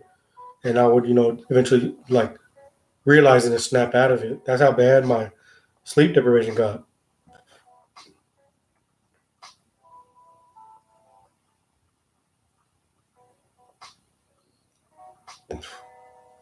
You've done no sleep 3 4 days before. Yeah, that's what I heard. If you don't sleep 4 days, you start getting hallucinations.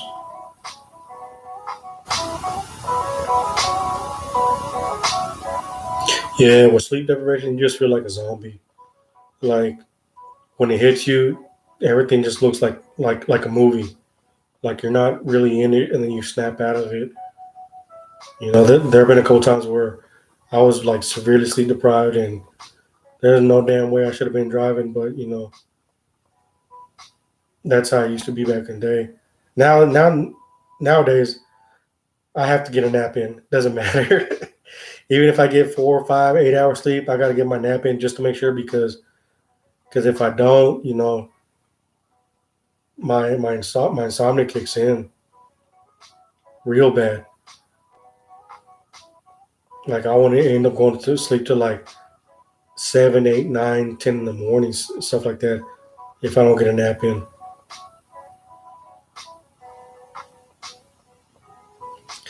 Homeless guy, have you had an experience with the UFO?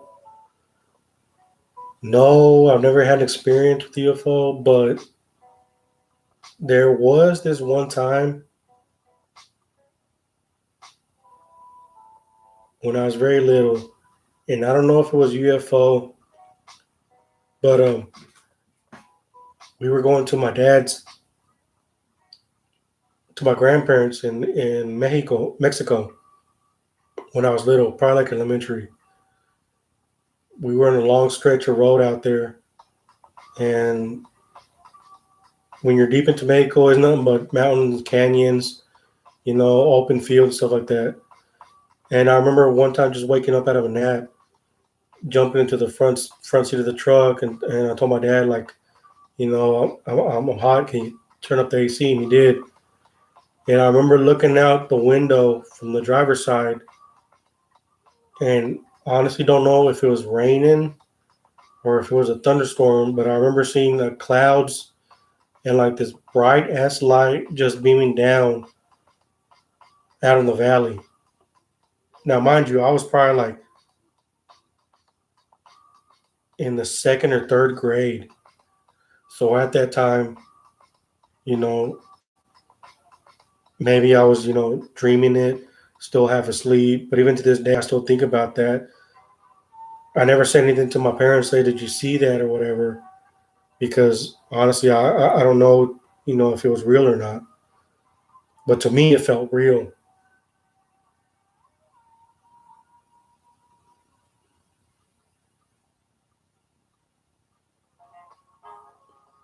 And that is awesome. Maybe it is awesome now, but when you're in the second, third grade, that is not awesome. You just look at that shit like, what the fuck is that? You know?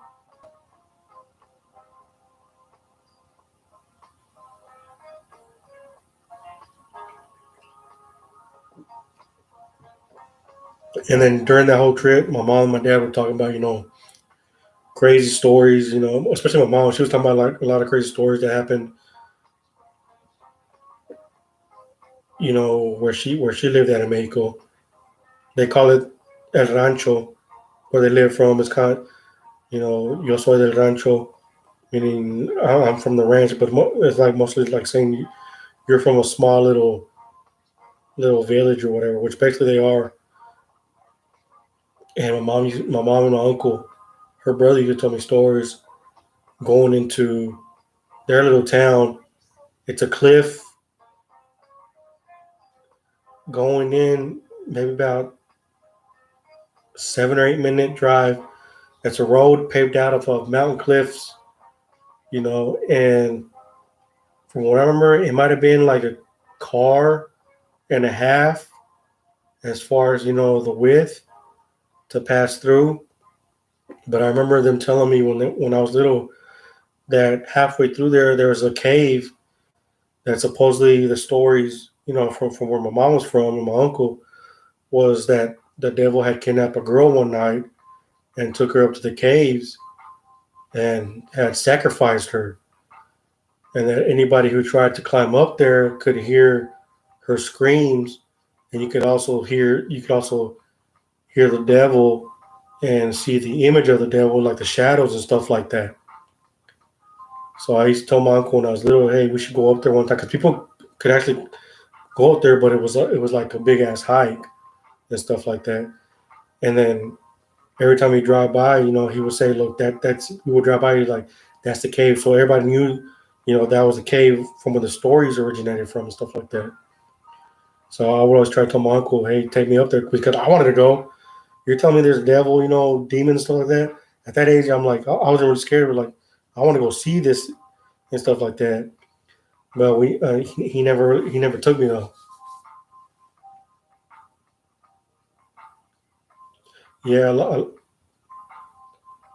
know, girl. A lot of paranormal activity, ghost stories, stuff like that is very heavy in Mexican culture. Junglist, no, because I never got to go into the cave because from where we were at on the side of the Mount Cliff, driving into my mom's village or town where my grandparents were at, it was a deep valley going down, and then the other side of the mountain had to have been at least, I want to say, more than 100 yards, about maybe two football fields. So it was pretty far away. Where if you want to get to it, you had to go into town and then go down, travel and then hike your way up into it.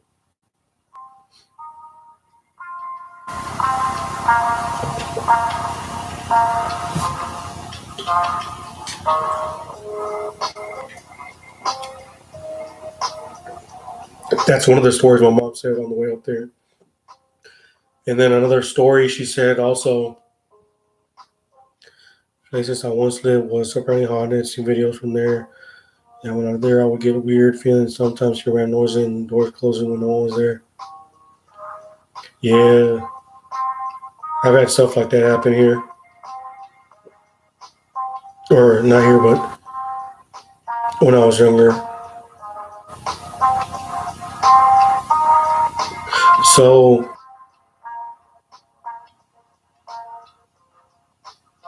yeah, when I was little, going into to my mom's place, my mom's parents, grandparents, seen them.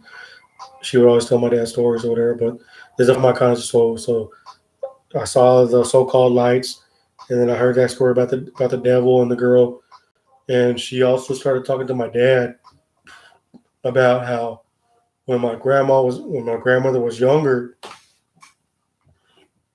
when they first moved into that town, they were broke, like a lot of families. There's no way to make a means because the major city is like probably like 2 hours away, 3 hours to get a job. So you're basically working the land, your plot, growing, herding your cattle, your sheep, your goats, stuff like that. So the first time they had moved in there, my grandfather and my grandmother, they had decided to, we're gonna herd, animals. So from what I remember, my mom told me, she was very little, and they decided to build, a fence around the house to keep the animals in, even though they had been herding for a while. They had them pent up like in a small little pen, but they decided to expand. So after that had happened, this is the crazy part, and I remember this, hearing this as my mom and dad were talking. My mom used to say that my grandmother was pregnant after the time they had built the pent around their property, and that she had gone into labor. But when she had gone into labor, she had given birth to like this egg sack. She said it looked like an egg, but it was a sack almost. But there was nothing in it. You could see it just looked like a little ball or whatever, and they didn't know what it was. And it had happened a few times over the years as my mom was growing up that the fence would get wrecked and damaged, and then it would happen after the first time it happened. Fence got damaged, after my grandma had supposedly given birth to the little sack. They fixed it up, and then she got. If you guys know about Mexican families, they have a lot of kids. So my mom is like one of 8 or 9 kids, 8 or 9, at her family. So, anyways, it happened again. They fixed it up, and they started upgrading more to their property, adding more stuff. And once again, my grandmother had given birth to another, a little sack or whatever, which my mom said looked like an egg. Like they didn't know what was going on. Apparently, after a while, they had found out that I don't know if you guys believe in witchcraft, brujeria, and stuff like that, but there was a lady in the village that was jealous of my mom's family, my grandparents, you know, because she had apparently tried to get with my grandfather, from what I understood, but he had said no. And then that's when all the crazy stuff started happening. So they ended up finding out, that the family had been, in Spanish, they had brujeria on them. They had been witched. So they ended up finding somebody, somebody else to, you know, do their little thing to try to, find out what was going on and stuff like that. And once they found out, that it was her, the person, had had to do the little cast their little seance or spell or whatever you want to call it. And then, like 2 years later, my grandmother ended up having, one of my aunts and uncles. So she was able to have birth. So what had happened is that my grandmother got cursed into not having my grandfather's babies because of this person in the village that was jealous of what my grandmother had with her family.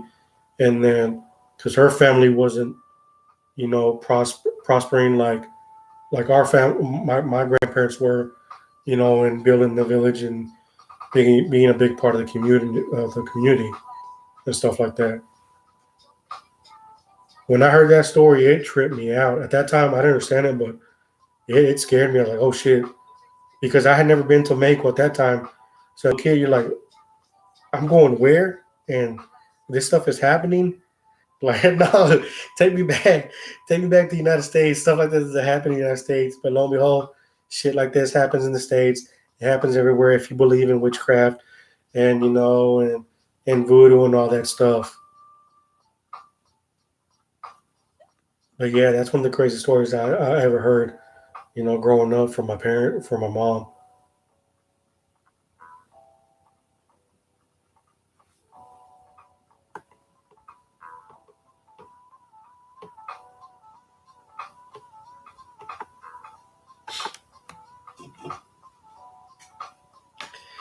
But that's not even the craziest shit that's happened to me.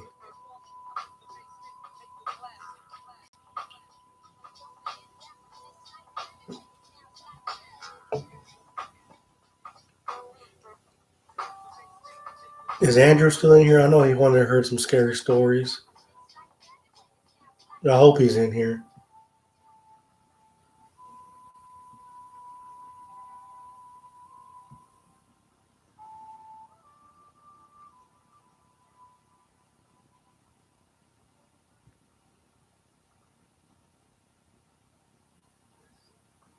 Yeah, homeless guy wanted some. I remember that.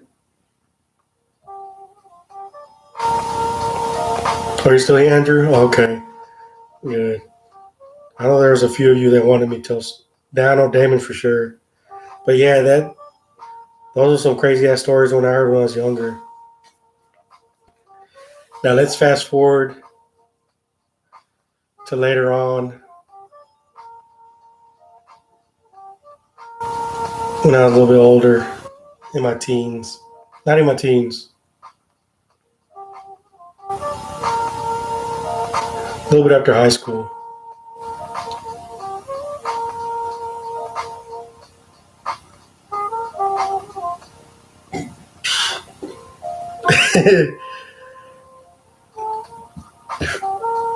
I know, girl. Maybe not right now, but maybe after I tell this one.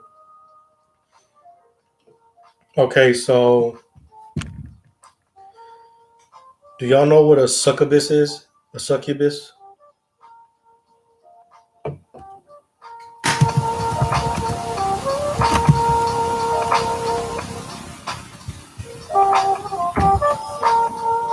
I don't know if I spelled it right.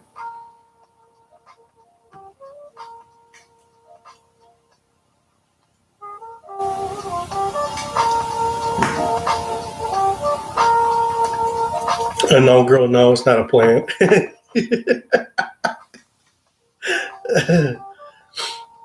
I don't think I spelled it right. Let me see.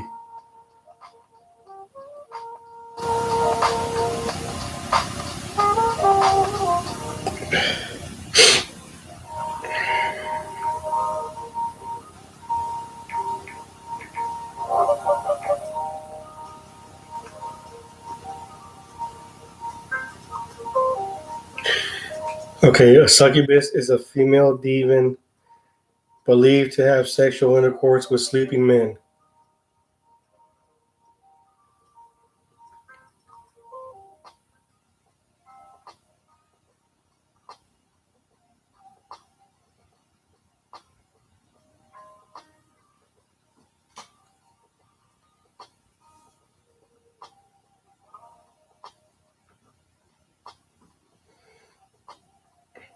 Yeah, succubus. It goes both ways. There's succubus for men and women, from what I know.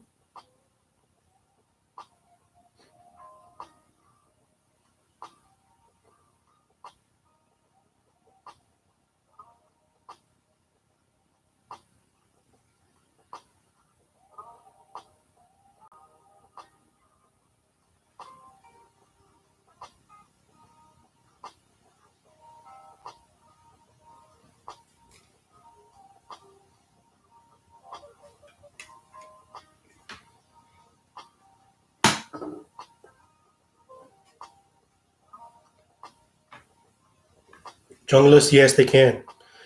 They can shape into any human form they want to. Homeless guy. In the words of Blade, I got groped.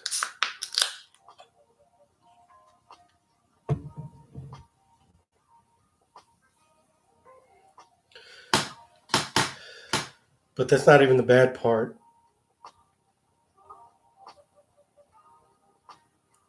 Okay, so one time I was sleeping in my old room.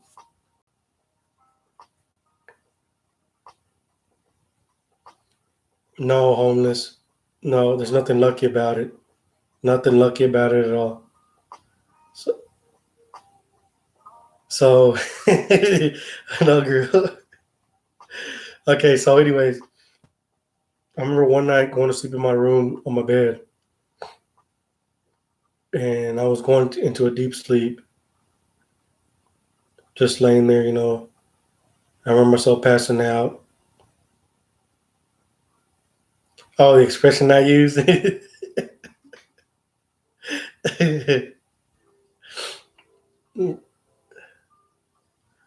Junglist, did I clap a succubus cheeks? No, no. It's more than the other way around. Well, no, hold on. Let me retract that statement. She didn't clap my cheeks, but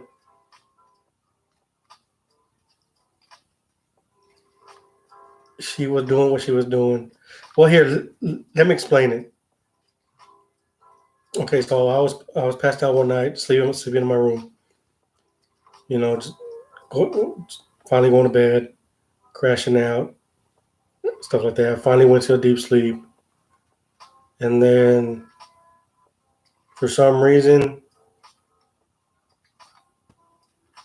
I don't know how long into my sleep, I started realizing that there was something wrong in my room,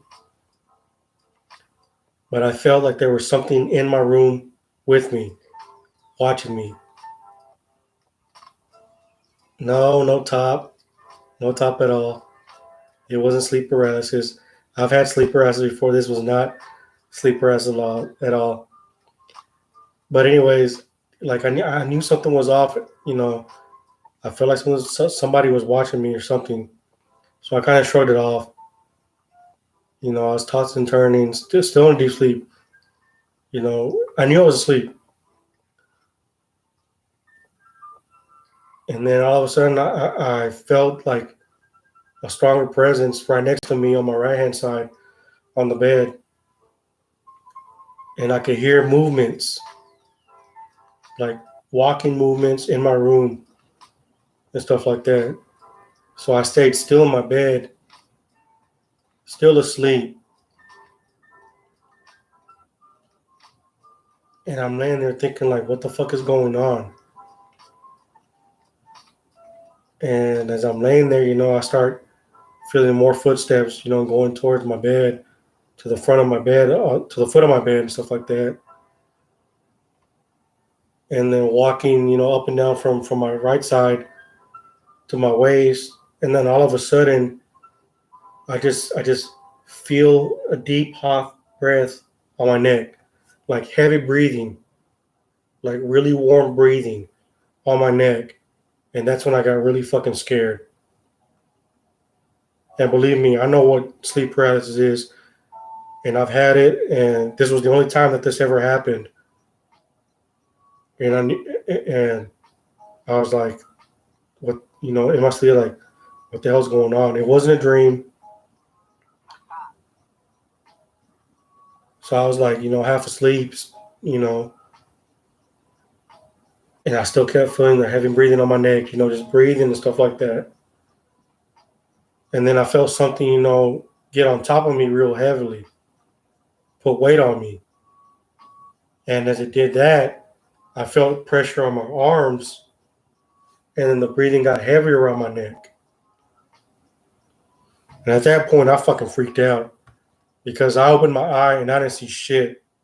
And I closed my eye again, and I still felt everything, pressure on my arms, still felt the hot, warm, heavy breathing on my neck. And I was like, what the fuck is going on here? And I just kept my eyes closed the whole fucking time.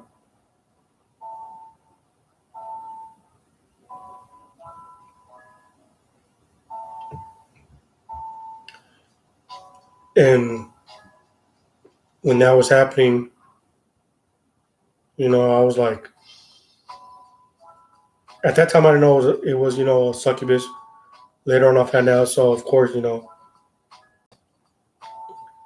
they drain your energy by using sex as a method, even though it's not sex. So, I felt grinding on top of me, and I felt like a tongue. The tongue went up from my ear all the way down my neck to my throat and going back up and down, but with heavy breathing.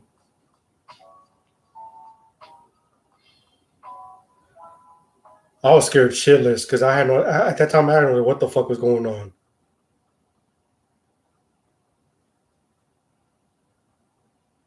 And that had gone on for probably about 15 minutes.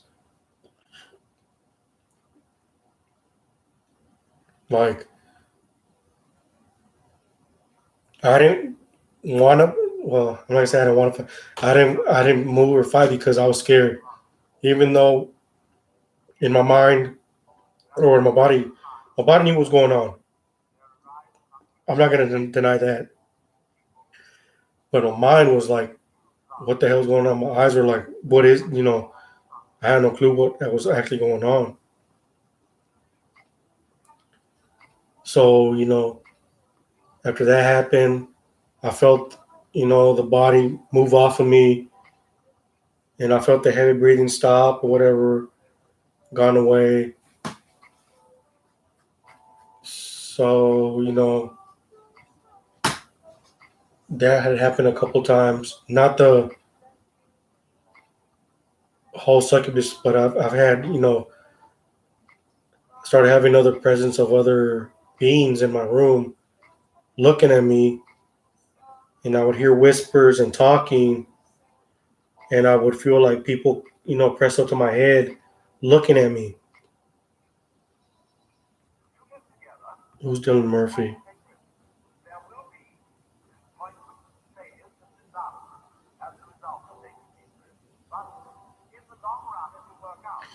No, girl, I froze up and I could move, but I didn't want to. But, after that incident, I had a lot of stuff happening to me, where I'd feel, a presence around me while I was asleep. Even in deep sleep, I knew something was going on.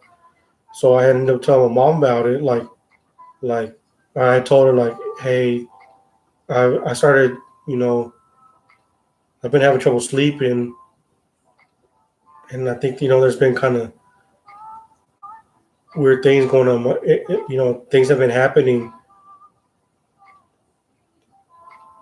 in the room at the time and stuff like that. So I had gone to work, after I told her the next day, I told her, and I came back, went to go to sleep, slept like nothing, no issues. Put my hand underneath my pillow, and I felt something inside my pillow cover. So then I pulled it. I got scared. Junglist, if you ever want to see my new shoes while you're sleeping, it's me. Junglist, if you do that, I'm gonna tell you pay less, homie, pay less. I'll show you that pay less. But anyways, so as I was sleeping the night after, told mom, I've been having trouble sleeping. I don't know what's going on. I think there's something, I don't want you to think I'm crazy, but there's some stuff going on in this room or whatever, whatnot. So I went to sleep that night, tossing and turning, trying to go to sleep, and I stuck my hand on the pillow underneath, and I felt something inside the pillow cover. So then I stuck my hand in the pillow cover. That freaked me out because I was like, what the fuck is this? So I stuck my pillow and I found a scripture. Dude, that scared the fuck out of me until I realized that my mom had put a scripture underneath my pillow. So I went ahead and put it back. I didn't question her the next day. I left it in there. And after that had happened, all that shit stopped. I never had an incident ever again once she put the scripture underneath my pillow cover.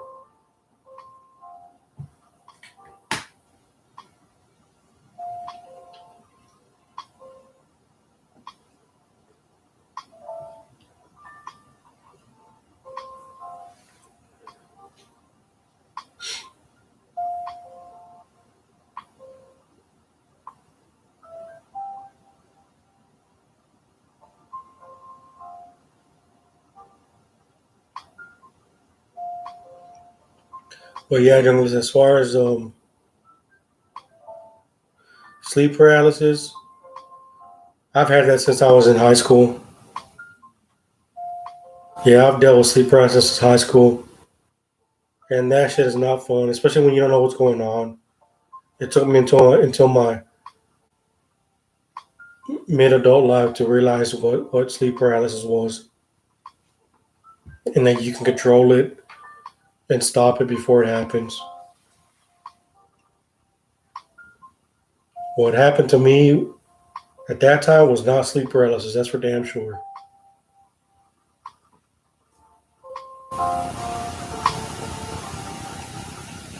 Because I've had sleep paralysis where I felt like I was crawling in my room crawled into the kitchen, but I was still in bed and I saw what I was doing at the same time.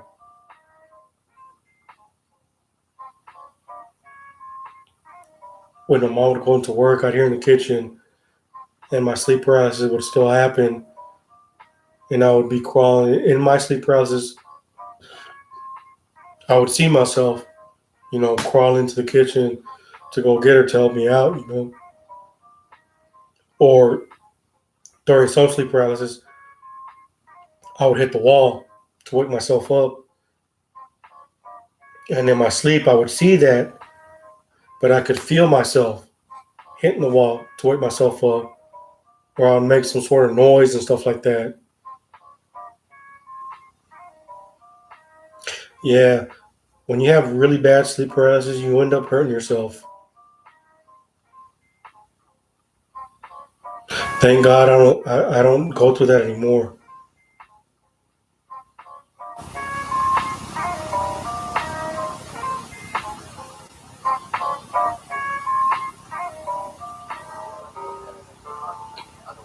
I mean, I'll get sleep paralysis every now and then, but it won't even last more than 15 minutes because I realize what's going on and I can stop it. You can actually control your sleep paralysis, believe it or not, once you realize what's going on. But if you're new to sleep paralysis, it'll feel like a nightmare to you.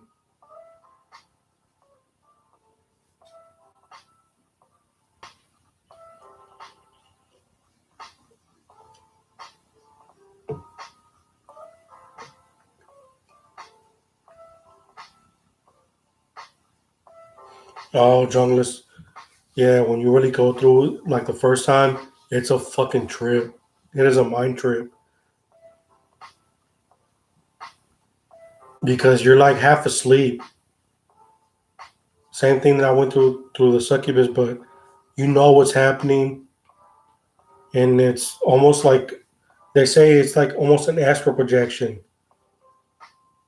where you're dreaming what's going on, but your dream comes to life. You know, I don't know any other way to explain it.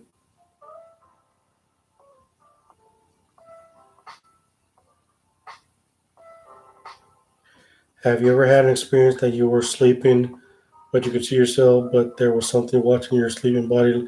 Yeah, homeless. That's what I was just talking about right now. Is the sleep paralysis? You can feel somebody. I felt that where somebody sees you sleeping, but when you look around, you don't see it. But with the succubus, it was a whole different story. That was shadow people.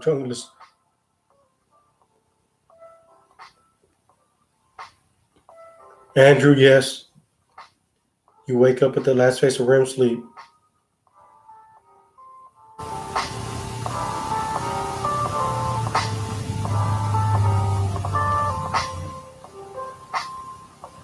And that's tripped out because it's almost like you're tripping on shrooms or something. It's like an out of body experience to me. Or at least it's always been when I've had sleep paralysis.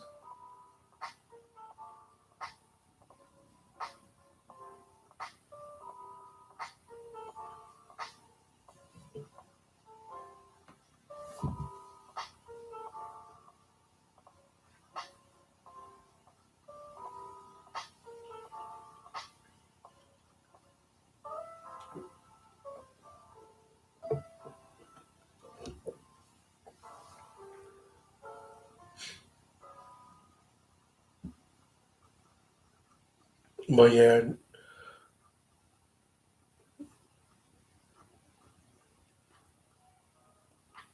in my early days, yeah, sleep paralysis really.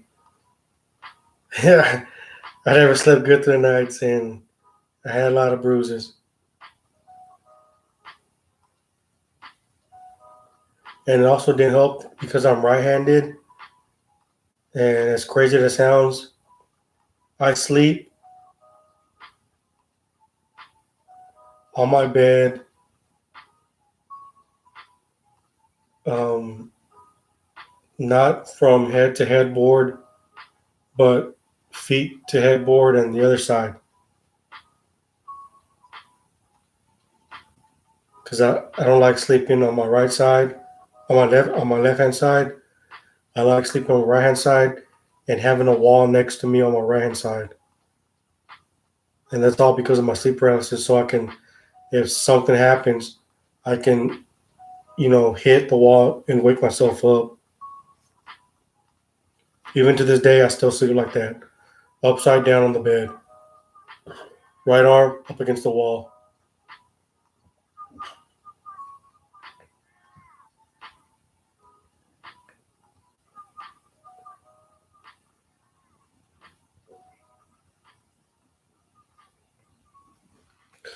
Andrew, I sometimes get auditory hallucinations during sleep paralysis, and I hear like loud vibrations. When I encounter that, I always just close my eyes and wait until I can move again.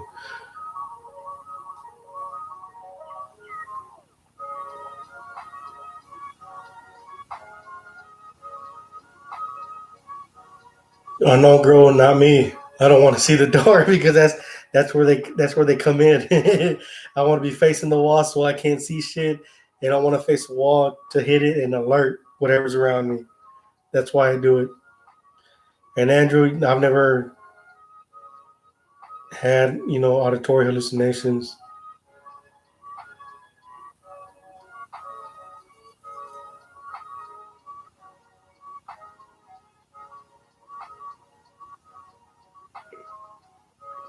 Douglas, but isn't that the opposite though? Because when you're sleep paralysis, your brain thinks you're in danger. So you have to trick your brain into thinking that everything's all right. At least for me, that's what I learned is that like I realized what was happening and I calmed down.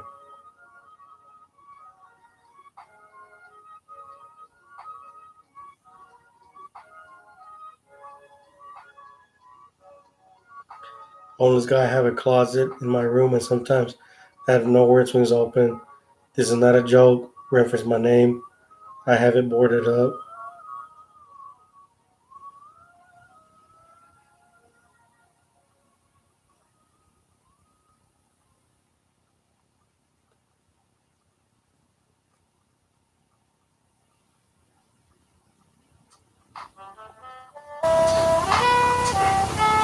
Homeless guy, you type a lot of crazy ass shit, but if that's real,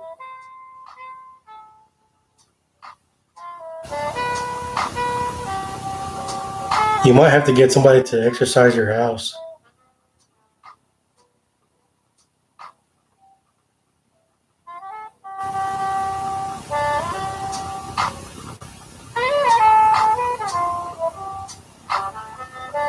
Jungless, I've never had to change my breath. I just became so accustomed to it that I knew when it was happening, and that would snap me out of it.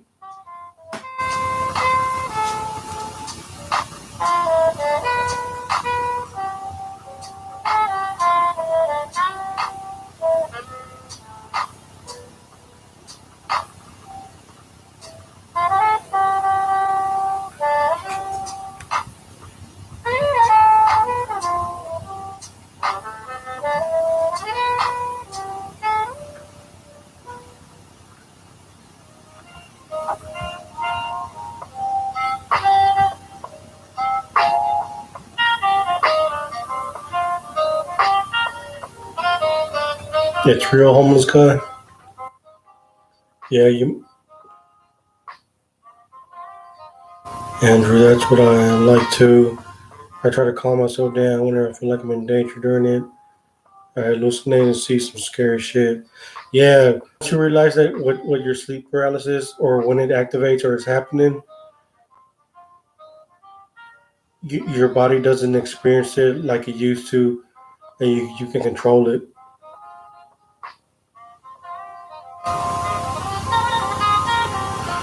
I've had things fall over before when everything serious door swings. That would take a lot of it to move. Yeah, homeless guy. If you're not seriously bullshitting and you're having to close up something that's acting like that with nobody in it, you might have to get somebody out there to doing exorcism or something like that.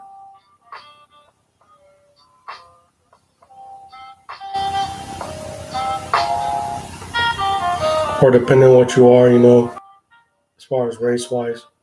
If you're Mexican, you need to go talk to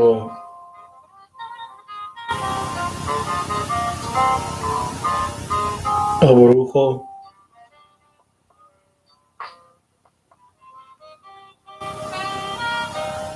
or someone who knows about that stuff.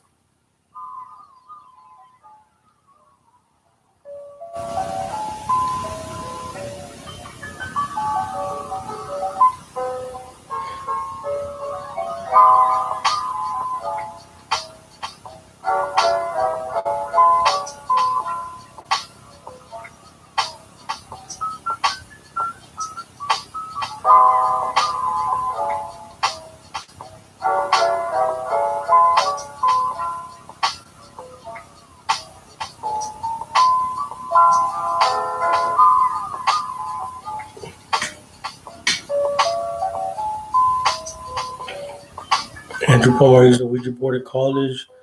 Make sure it was in my friend's room, like turned on, and that is the one thing I would never do, and I would say do not ever fuck with the Ouija board. As much as people joke about it, that's some bad juju right there. You don't want that shit to. No, homeless guy. I never really look for ghosts as my answer, so I try to find logical explanation, but it just can't. With my closet door, it's kind of freaky. Sometimes my brother is sleeping. I get a hot dog from my fridge and put it in water and get it with you fuck you motherfucker. I was waiting for that shit. Fucking homeless guy. Oh shit.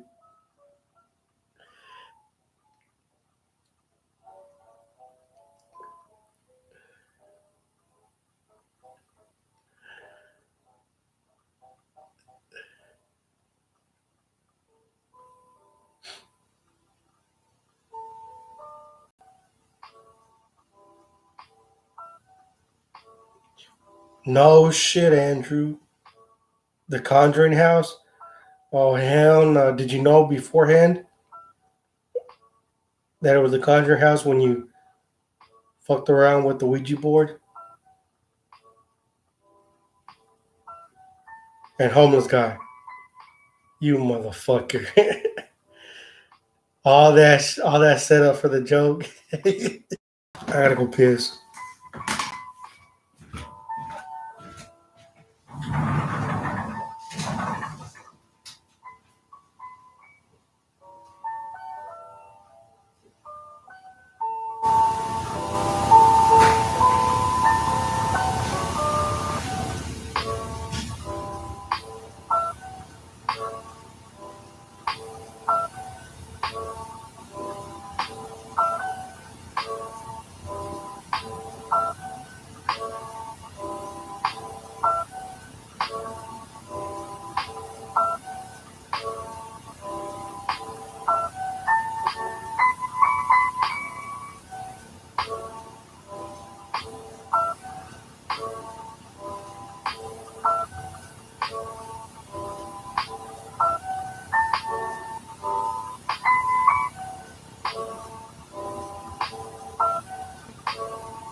Oh no, Andrew, I misread your message. Your friend's dad and mom owned the Conjuring house. I thought you had took the Ouija board to the Conjuring house and did that.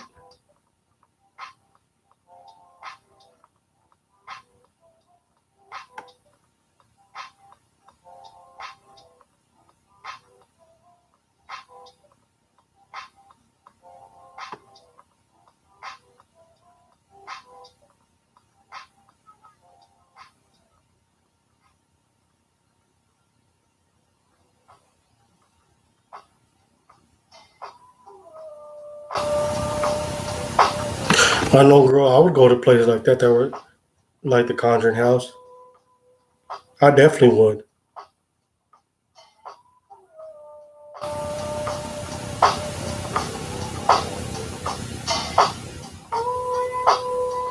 Jonas, I've walked through cemeteries at 3 a.m. alone.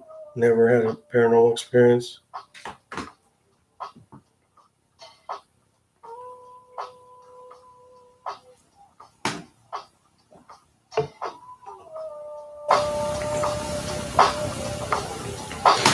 Yeah, I'm right there with you, Andrew. I would go to some haunted places or whatever, stuff like that, Conjuring. But guess what? I'm not bringing. I ain't bringing no fucking Ouija board. That's for damn sure. Amityville Horror. Oh yeah, I would definitely go to the Amityville Horror House.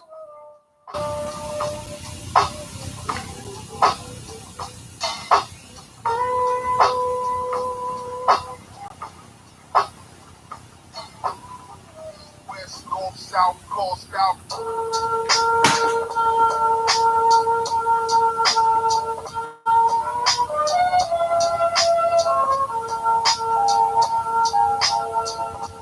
Kiss the rain.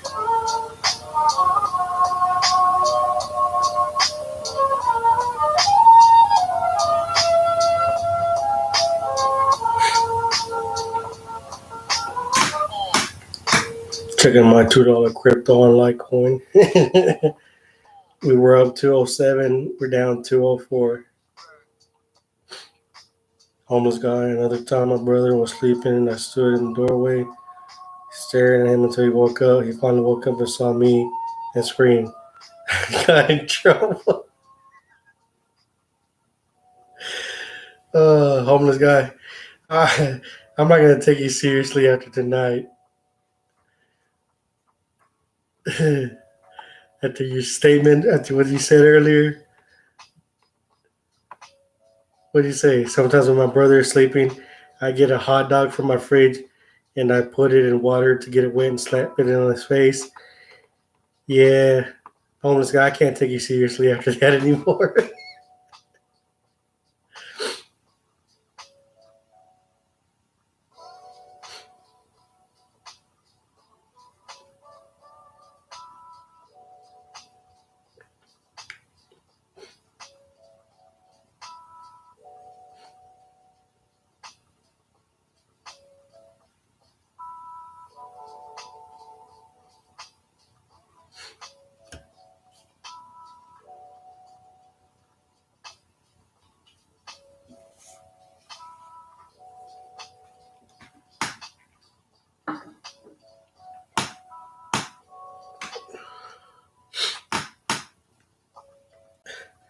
Fastest hot dog shooter in the Northwest.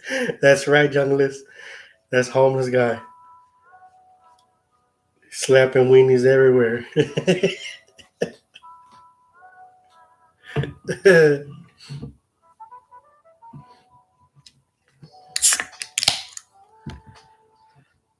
Homeless guy walks around his house talking about, I ain't afraid of no ghosts with the weenie in hand.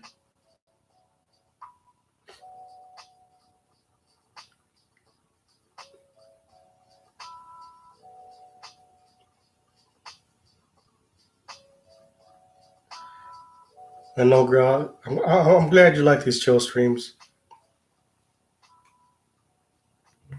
That's the whole point of that I wanted to do them.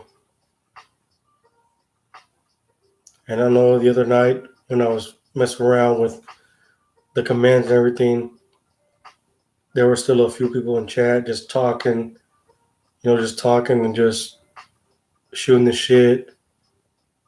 Even though I didn't talk a lot, but I noticed that it was very therapeutic for a lot of you in there, and that's honestly what I really want to do. Just have a stream, for everybody just chill, hang out, just to talk about whatever was going on with each other. You know,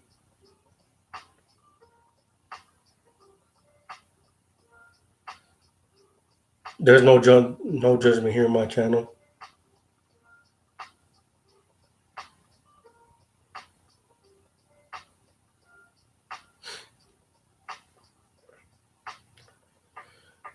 Homeless guy. I used to chase my brother with frogs. He was scared to death of them. I don't know why, but he was really, you don't know why. Maybe it wasn't because he fucking chased him with frogs and hit him with the wiener at the same time.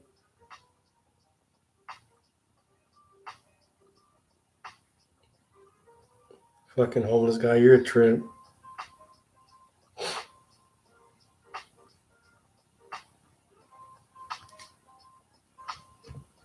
Well, it's my last beer right here. Last one for the night.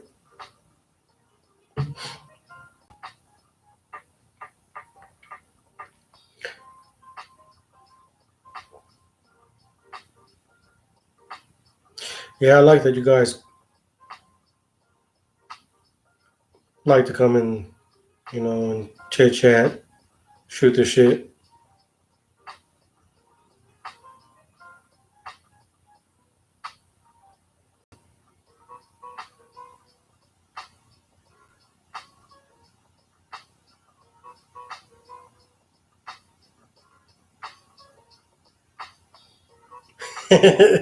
And hit with the wiener.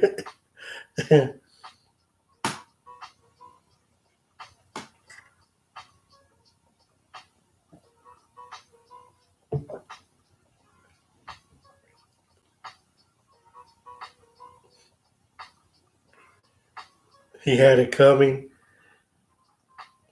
Really, homeless guy.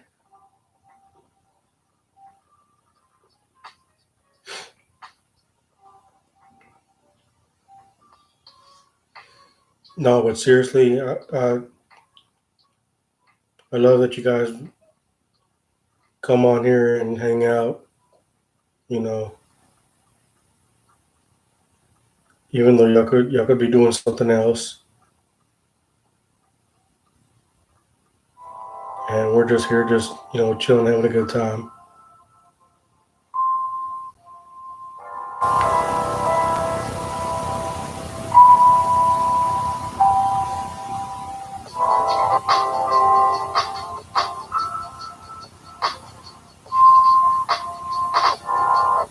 And of course, I'm always gonna play some music for y'all in my stream,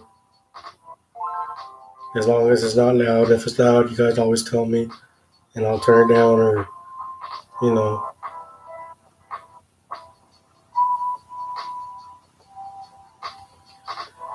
Jonas, I don't know how I would react if I got a walking up to a wet hot dog in my face. I think I would be in a state of shock. Nah, Jonas, if it was me, that shit happened, I'm swinging left or right. Just like homeless guy said earlier, he was a thug. Yeah, when you do shit like that, I'm gonna knock your ass out.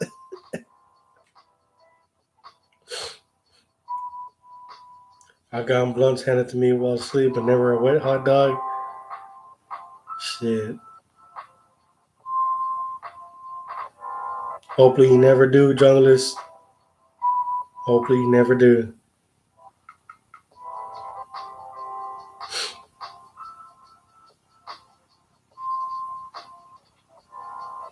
But yeah, I really appreciate you guys for joining me tonight and every other stream.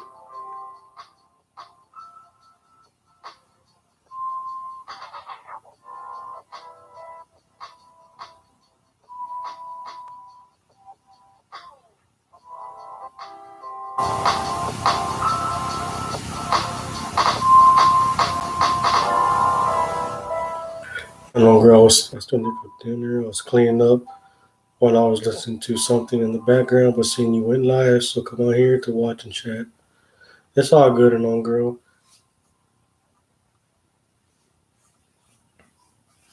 I don't ever expect for anybody to join my live streams at all. I really don't, but the ones that do join, I really appreciate it. You know, always got I love Key Street because he has a small community and we can read each other's comments and react to them. Your streams have a smaller community, but with people we talk to every day, and it's nice. Yeah, that is true, homeless guy. That is true, and I think that was the whole point of me just starting the stream. Is just to I'm not trying to go big. I'm just trying to have a little spot where if you want to come and hang out, come on in. You want to come and shoot the shit, come on in. You want to hear some stories, come on in. You want to come in and vent, let's do it. Something's going on, something's going bad for you, come on in and talk about it. We'll all talk about it. We're all here for each other. That's the kind of streamer that I want.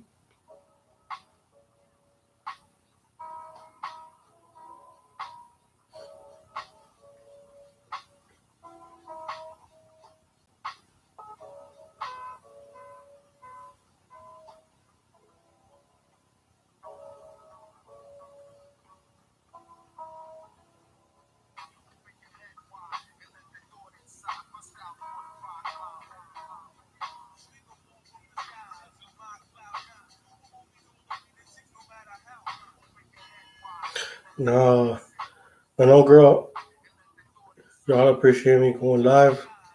I appreciate y'all joining me going live. I really do.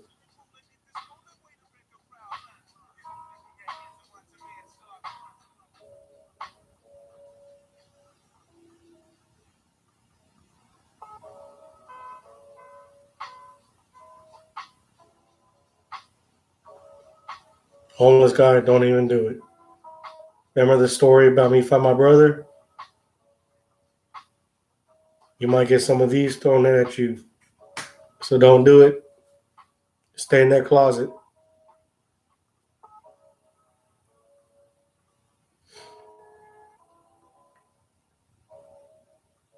Yeah, junglist.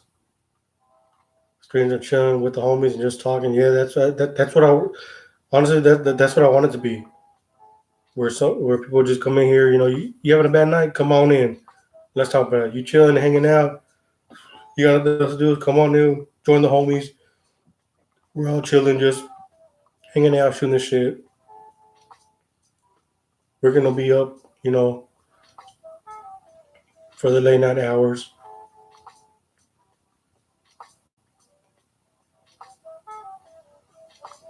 Yeah, junglist. I know everybody was wanting to hear my stories. We did. What did we do? We did a fighting story, a couple of supernatural stories. Didn't really get into the drinking stories. The drinking stories will be for next time. And then next time, I will tell y'all how I got my nickname Scarecrow. You know, as everybody knows me too, is y'all are gonna laugh about it, have a good time. That's all I want out of the stream. Just for us to be chill and hang out. When you don't have nothing else to do, you can't sleep.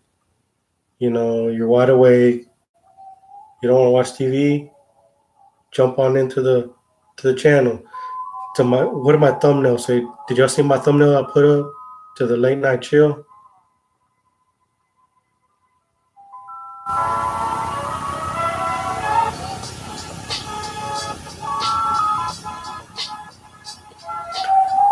Homeless guy? No, you won't.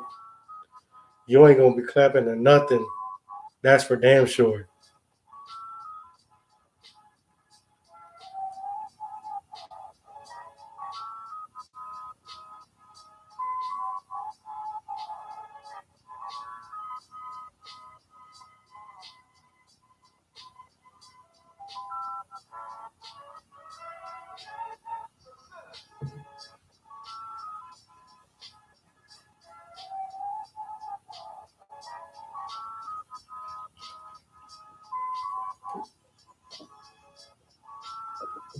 But yeah, I made a new thumbnail for all my streams. I'm gonna use the same one.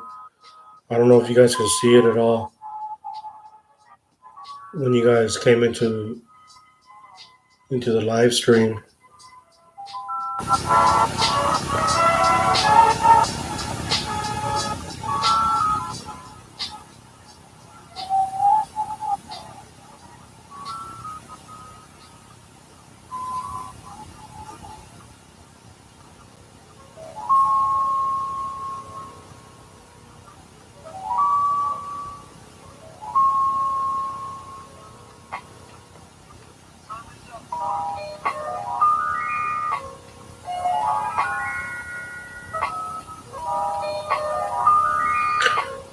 No girl, yeah, see that?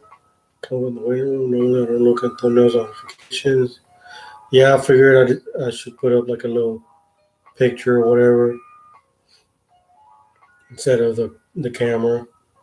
But I like it though. It says late night chill. I'm gonna use that thumbnail for all my live streams.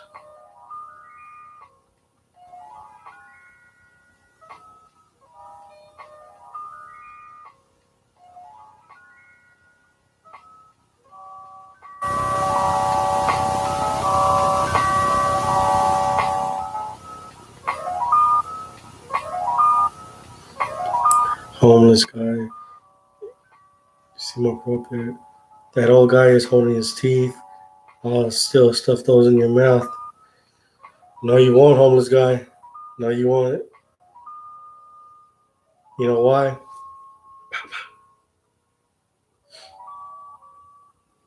You ain't stuffing nothing.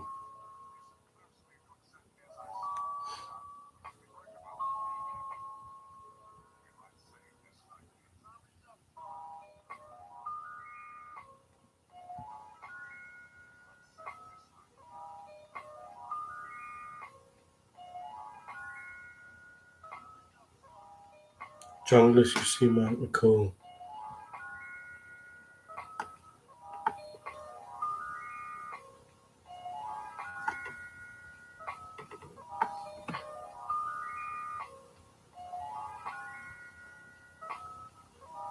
Yeah, well, if y'all see my thumbnail, yeah, I'm gonna use it. That'll be my thumbnail for all the streams, all stuff. You homeless guy. No, you won't. No, you won't. Calm down, homeless guy. You're getting a little rowdy tonight.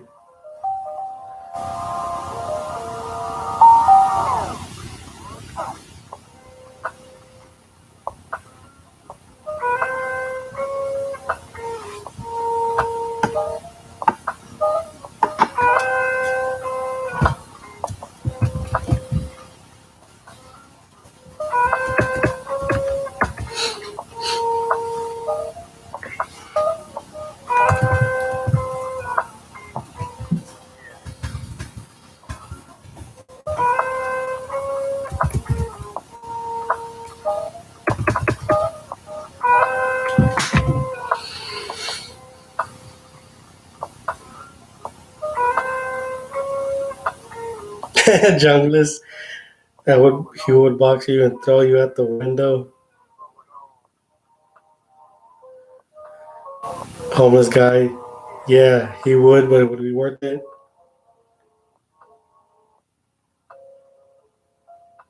Homeless guy. Would it be worth it?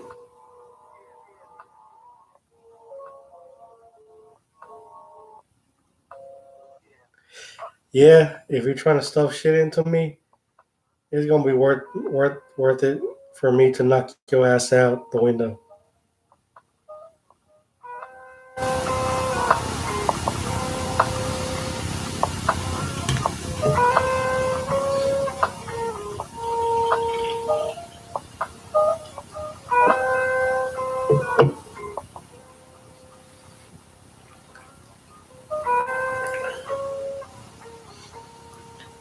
Homeless guy, Hugo, anything to get me to those sweet cheeks? No, there are no sweet cheeks.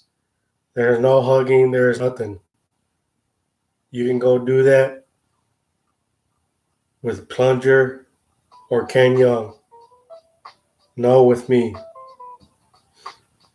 You ain't stuffing shit, homeless guy.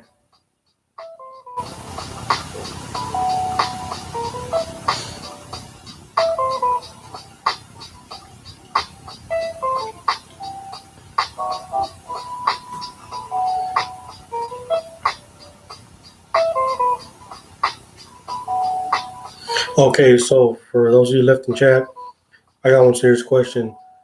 So the music that's playing right now, is that a pretty good level so I can lock it in on my stream elements? Is it too high or too low or just right?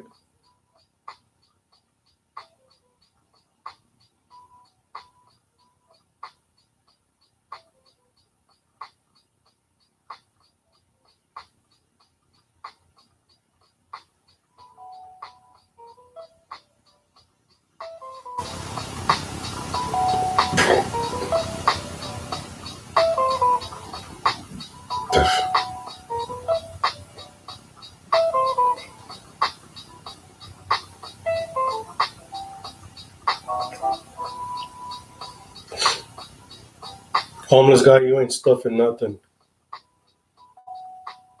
There we go. I knew it. Master Plunger, don't even start.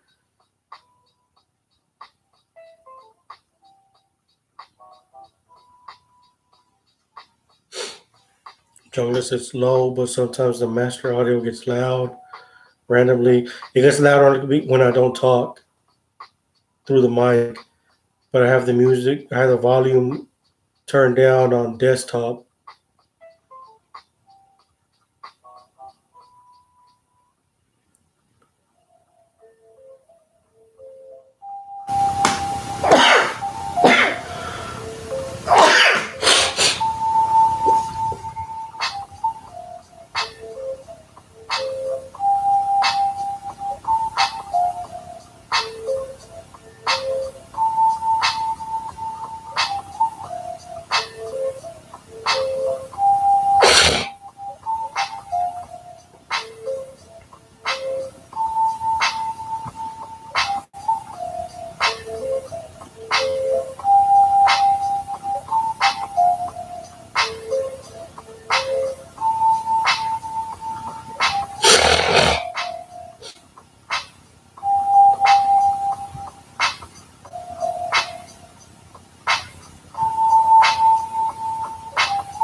Yeah, I know when I talk to the mic, the music goes low. When I stop talking, it'll get louder. And I'm trying to control it through stream elements.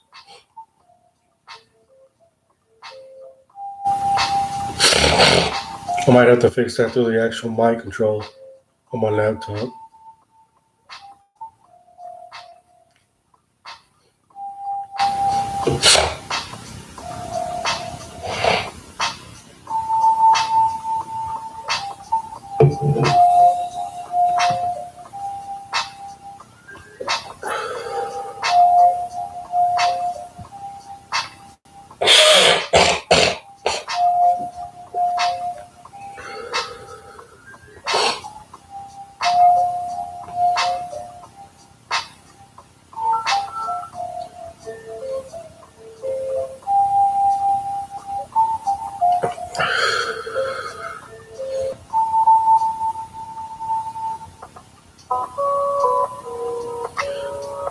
More in your streams. I don't talk much.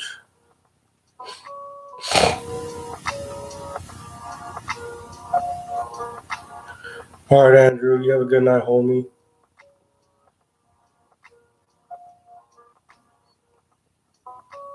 Thank you for the donos. Thank you for joining us tonight. Hope you had a fun time hearing my crazy ass stories.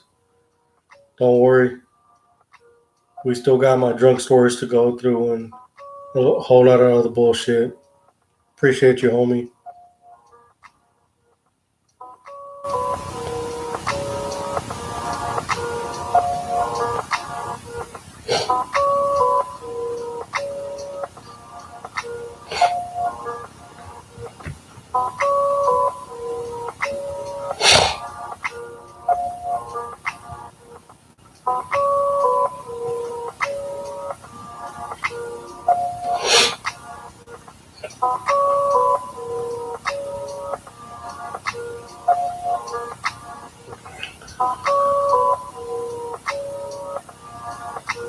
Yeah, I don't think Master Plunger and Homeless Guy talk at the same time.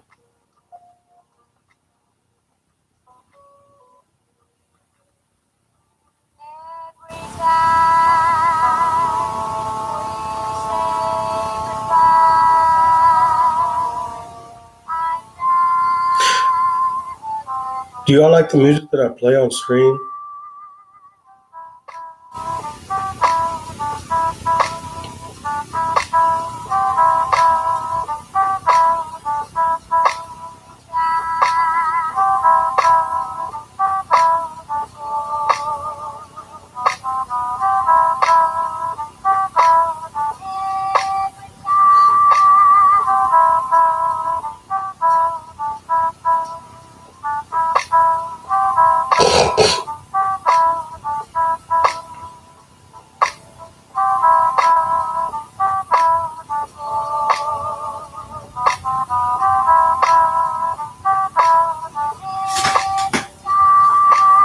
Music is good.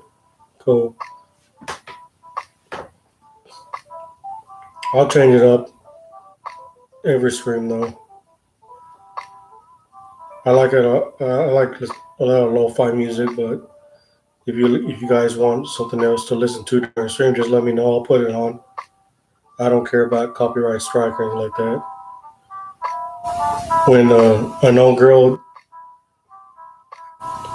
asked me to tour to those two songs on my first stream, I got a copyright, but it wasn't going to affect my channel. So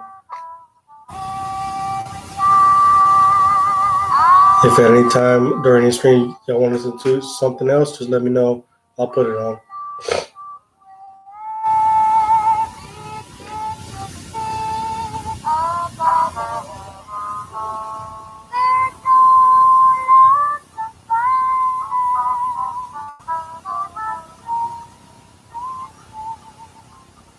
Yeah, John Lewis. I like lo-fi a lot. That's basically anything that's lo-fi hip hop, whatever it is, lo-fi. I'm on it.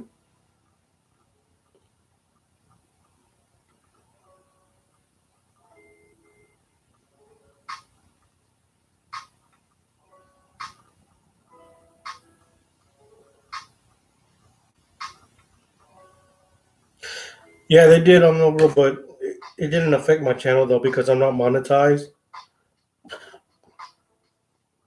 They want me to pay to play it or cut it out.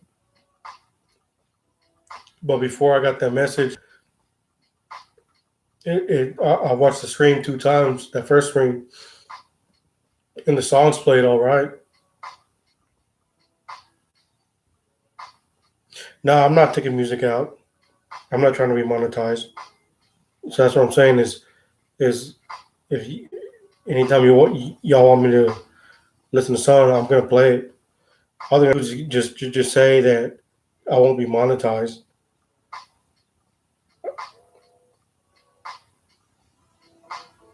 Yeah, the construction noise. The first time I thought about it. I thought like I put it on and I played 10 minutes. I played 10 minutes of construction noises till I realized that's not what you wanted.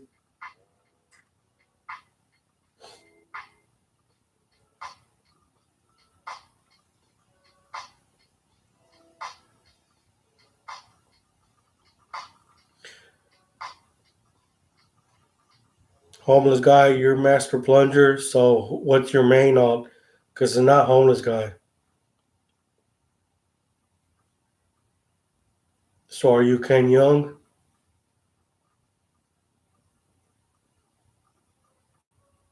You have to be Ken Young because homeless guy and plunger always interacts with Ken Young more than anybody else.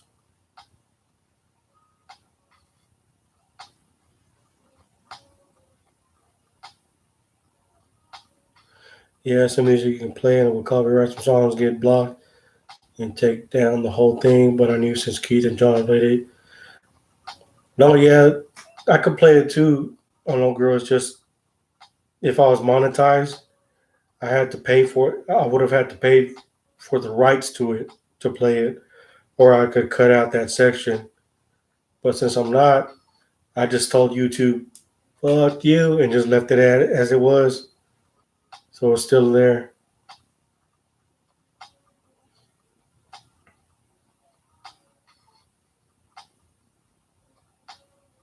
Morse code owns construction.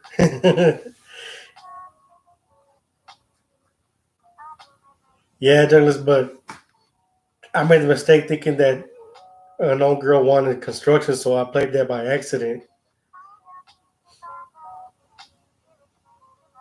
But it was funny though.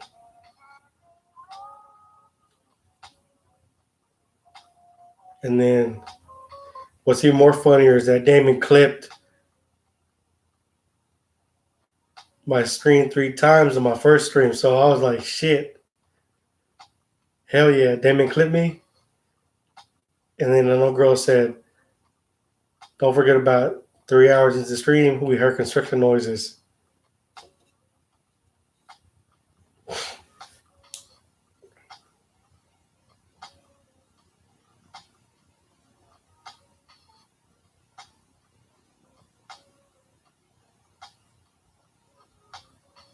I know, girl, yeah, they'll get an ad, put an ad, get ad revenue. But you have to be approved for the ad revenue. So as long as I stay small, I won't get ad revenues. Homeless guy, you don't have to give your extra name, but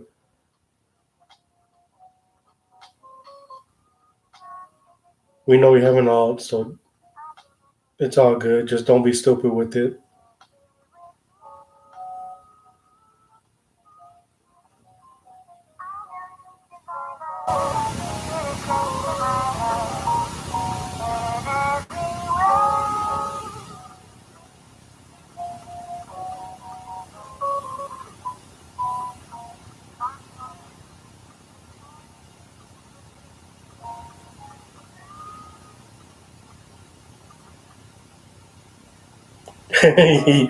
Yeah, hello, bro. Yeah, he told Damien, don't forget about the 3 hour mark.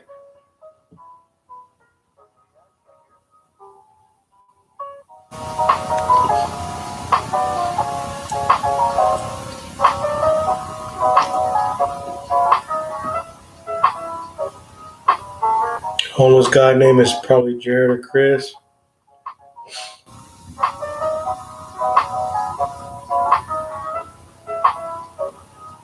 True.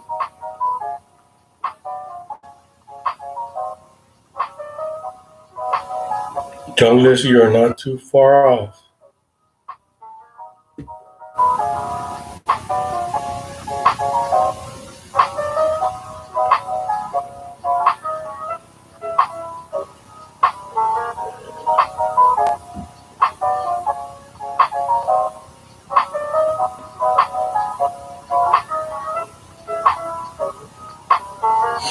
Man,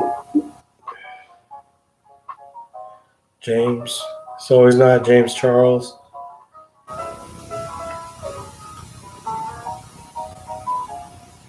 Chris. Homeless, your name is Chad.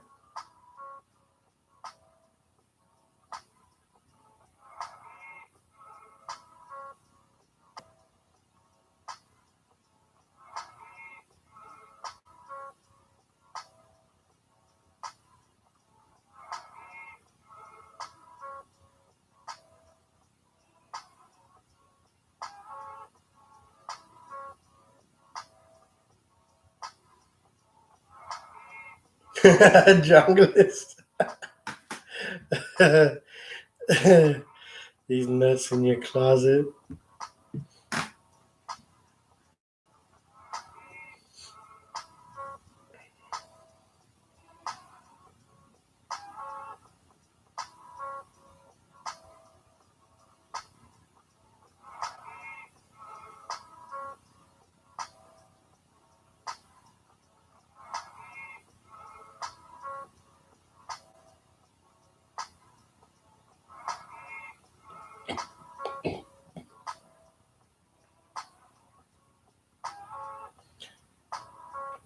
In the same category as what?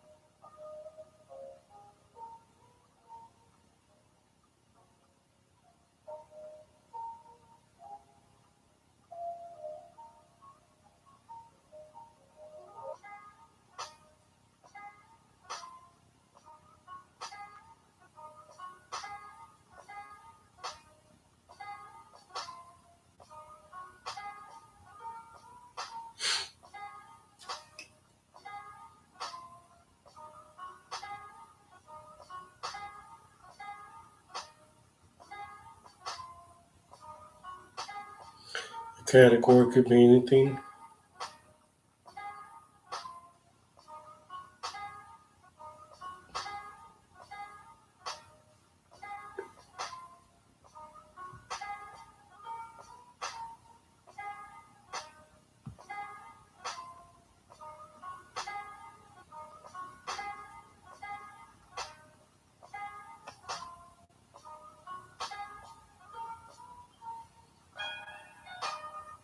Is homeless guy bar stools? Because he's the only one who says that.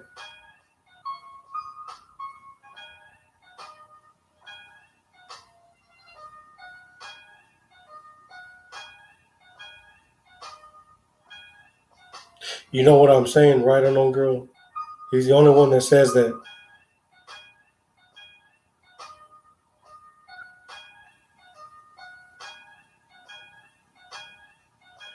You don't know bar stools? That's something bar stools would say. But you apparently know.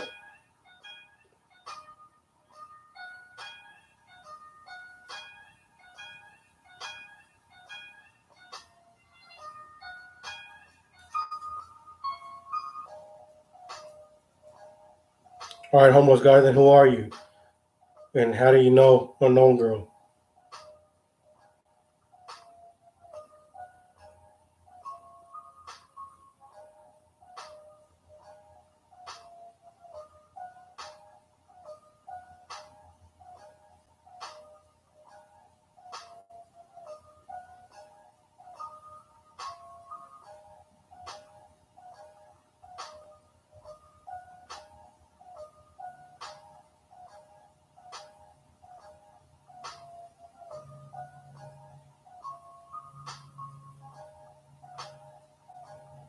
Yeah, but still,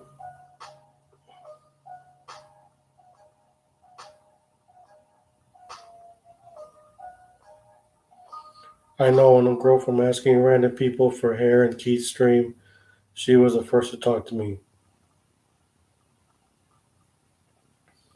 Barstool wrote it the other day when homeless guy was in the chat too.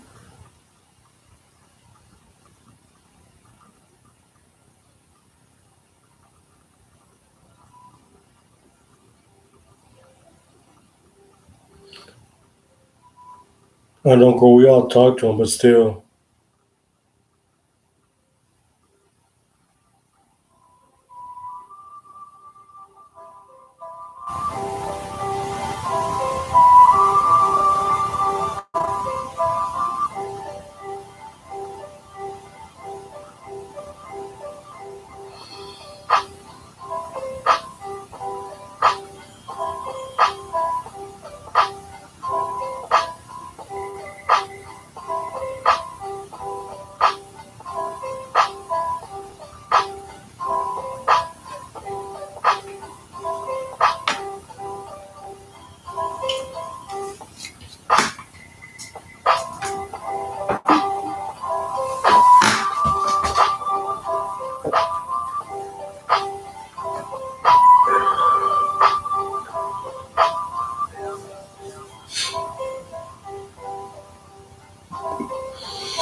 Homeless guy, whatever odds you have, or whatever your reason just to being in chat, the only thing I ask in my chat is if you know somebody apart from their name in chat, the only thing I ask is don't dox them, don't mention their real name or whatever. That's what Barstool does. So I'm gonna give you a warning right now. I like you, you're cool in my chat, but don't do that though.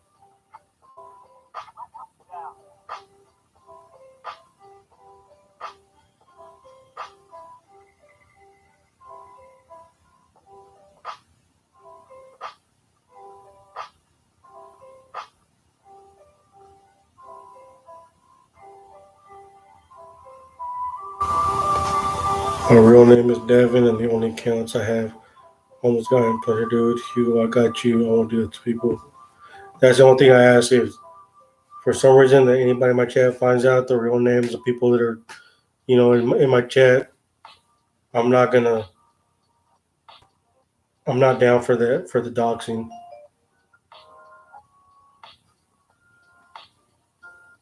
Even if you see somebody else on somebody else's chat, you know, addressing that person by a certain name, don't assume it. And if you want to assume it, don't come into my chat and assume it. I want people to have anonymity here in my chat, and we're gonna respond to each other by our names based on chat. I won't allow doxing in my chat, that's for sure.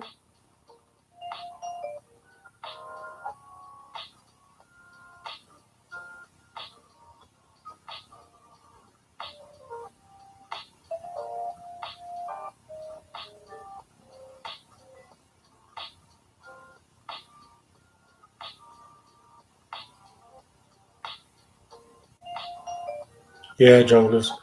Doxing and racism are the big two, especially in my chat.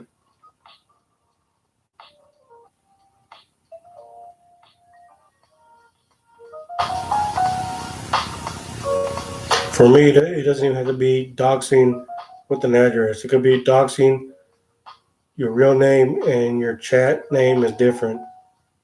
I'm not gonna. I don't approve of that.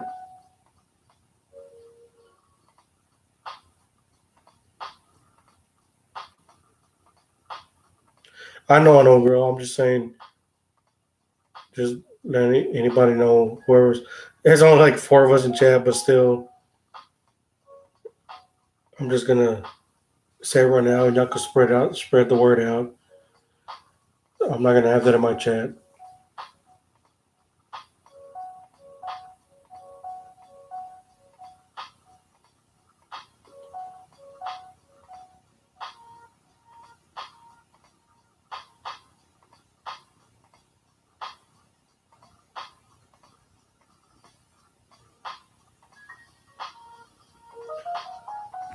All right, guys. I think I'm about to crash out. It's getting late for me tonight.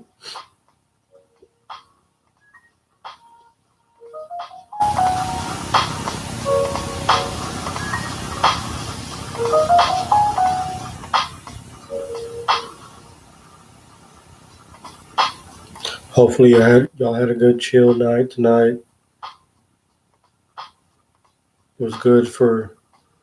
It was good seeing all y'all tonight, hanging out, shooting shit.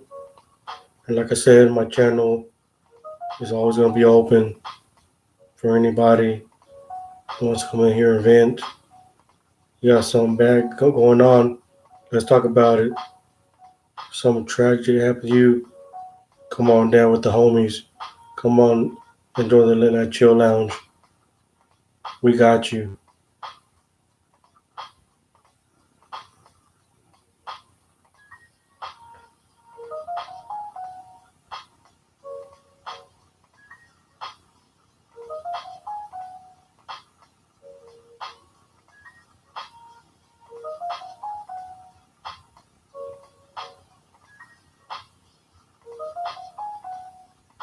You have a good night too, and girl. Enjoy your dinner. Junglist, pay less, say less, homie. Thank you for joining us tonight. Homeless guy, you have a good night, homie. And remember, you're always welcome back to my chat anytime. Just no doxing. I'm not accusing you or anything, but that's my rules for my chat.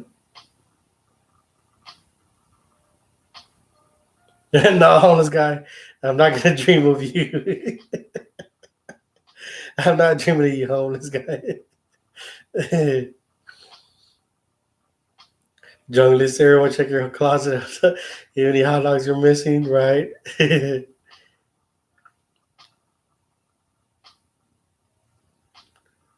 All right, y'all have a good night. Love you guys. Thank you for joining me tonight.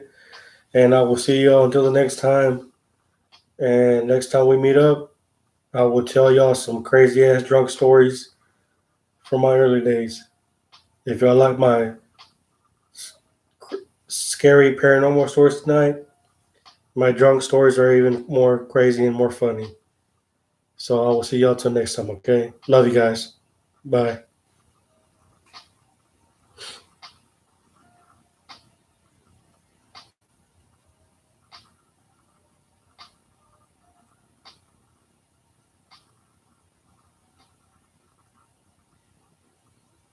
Good night, everyone.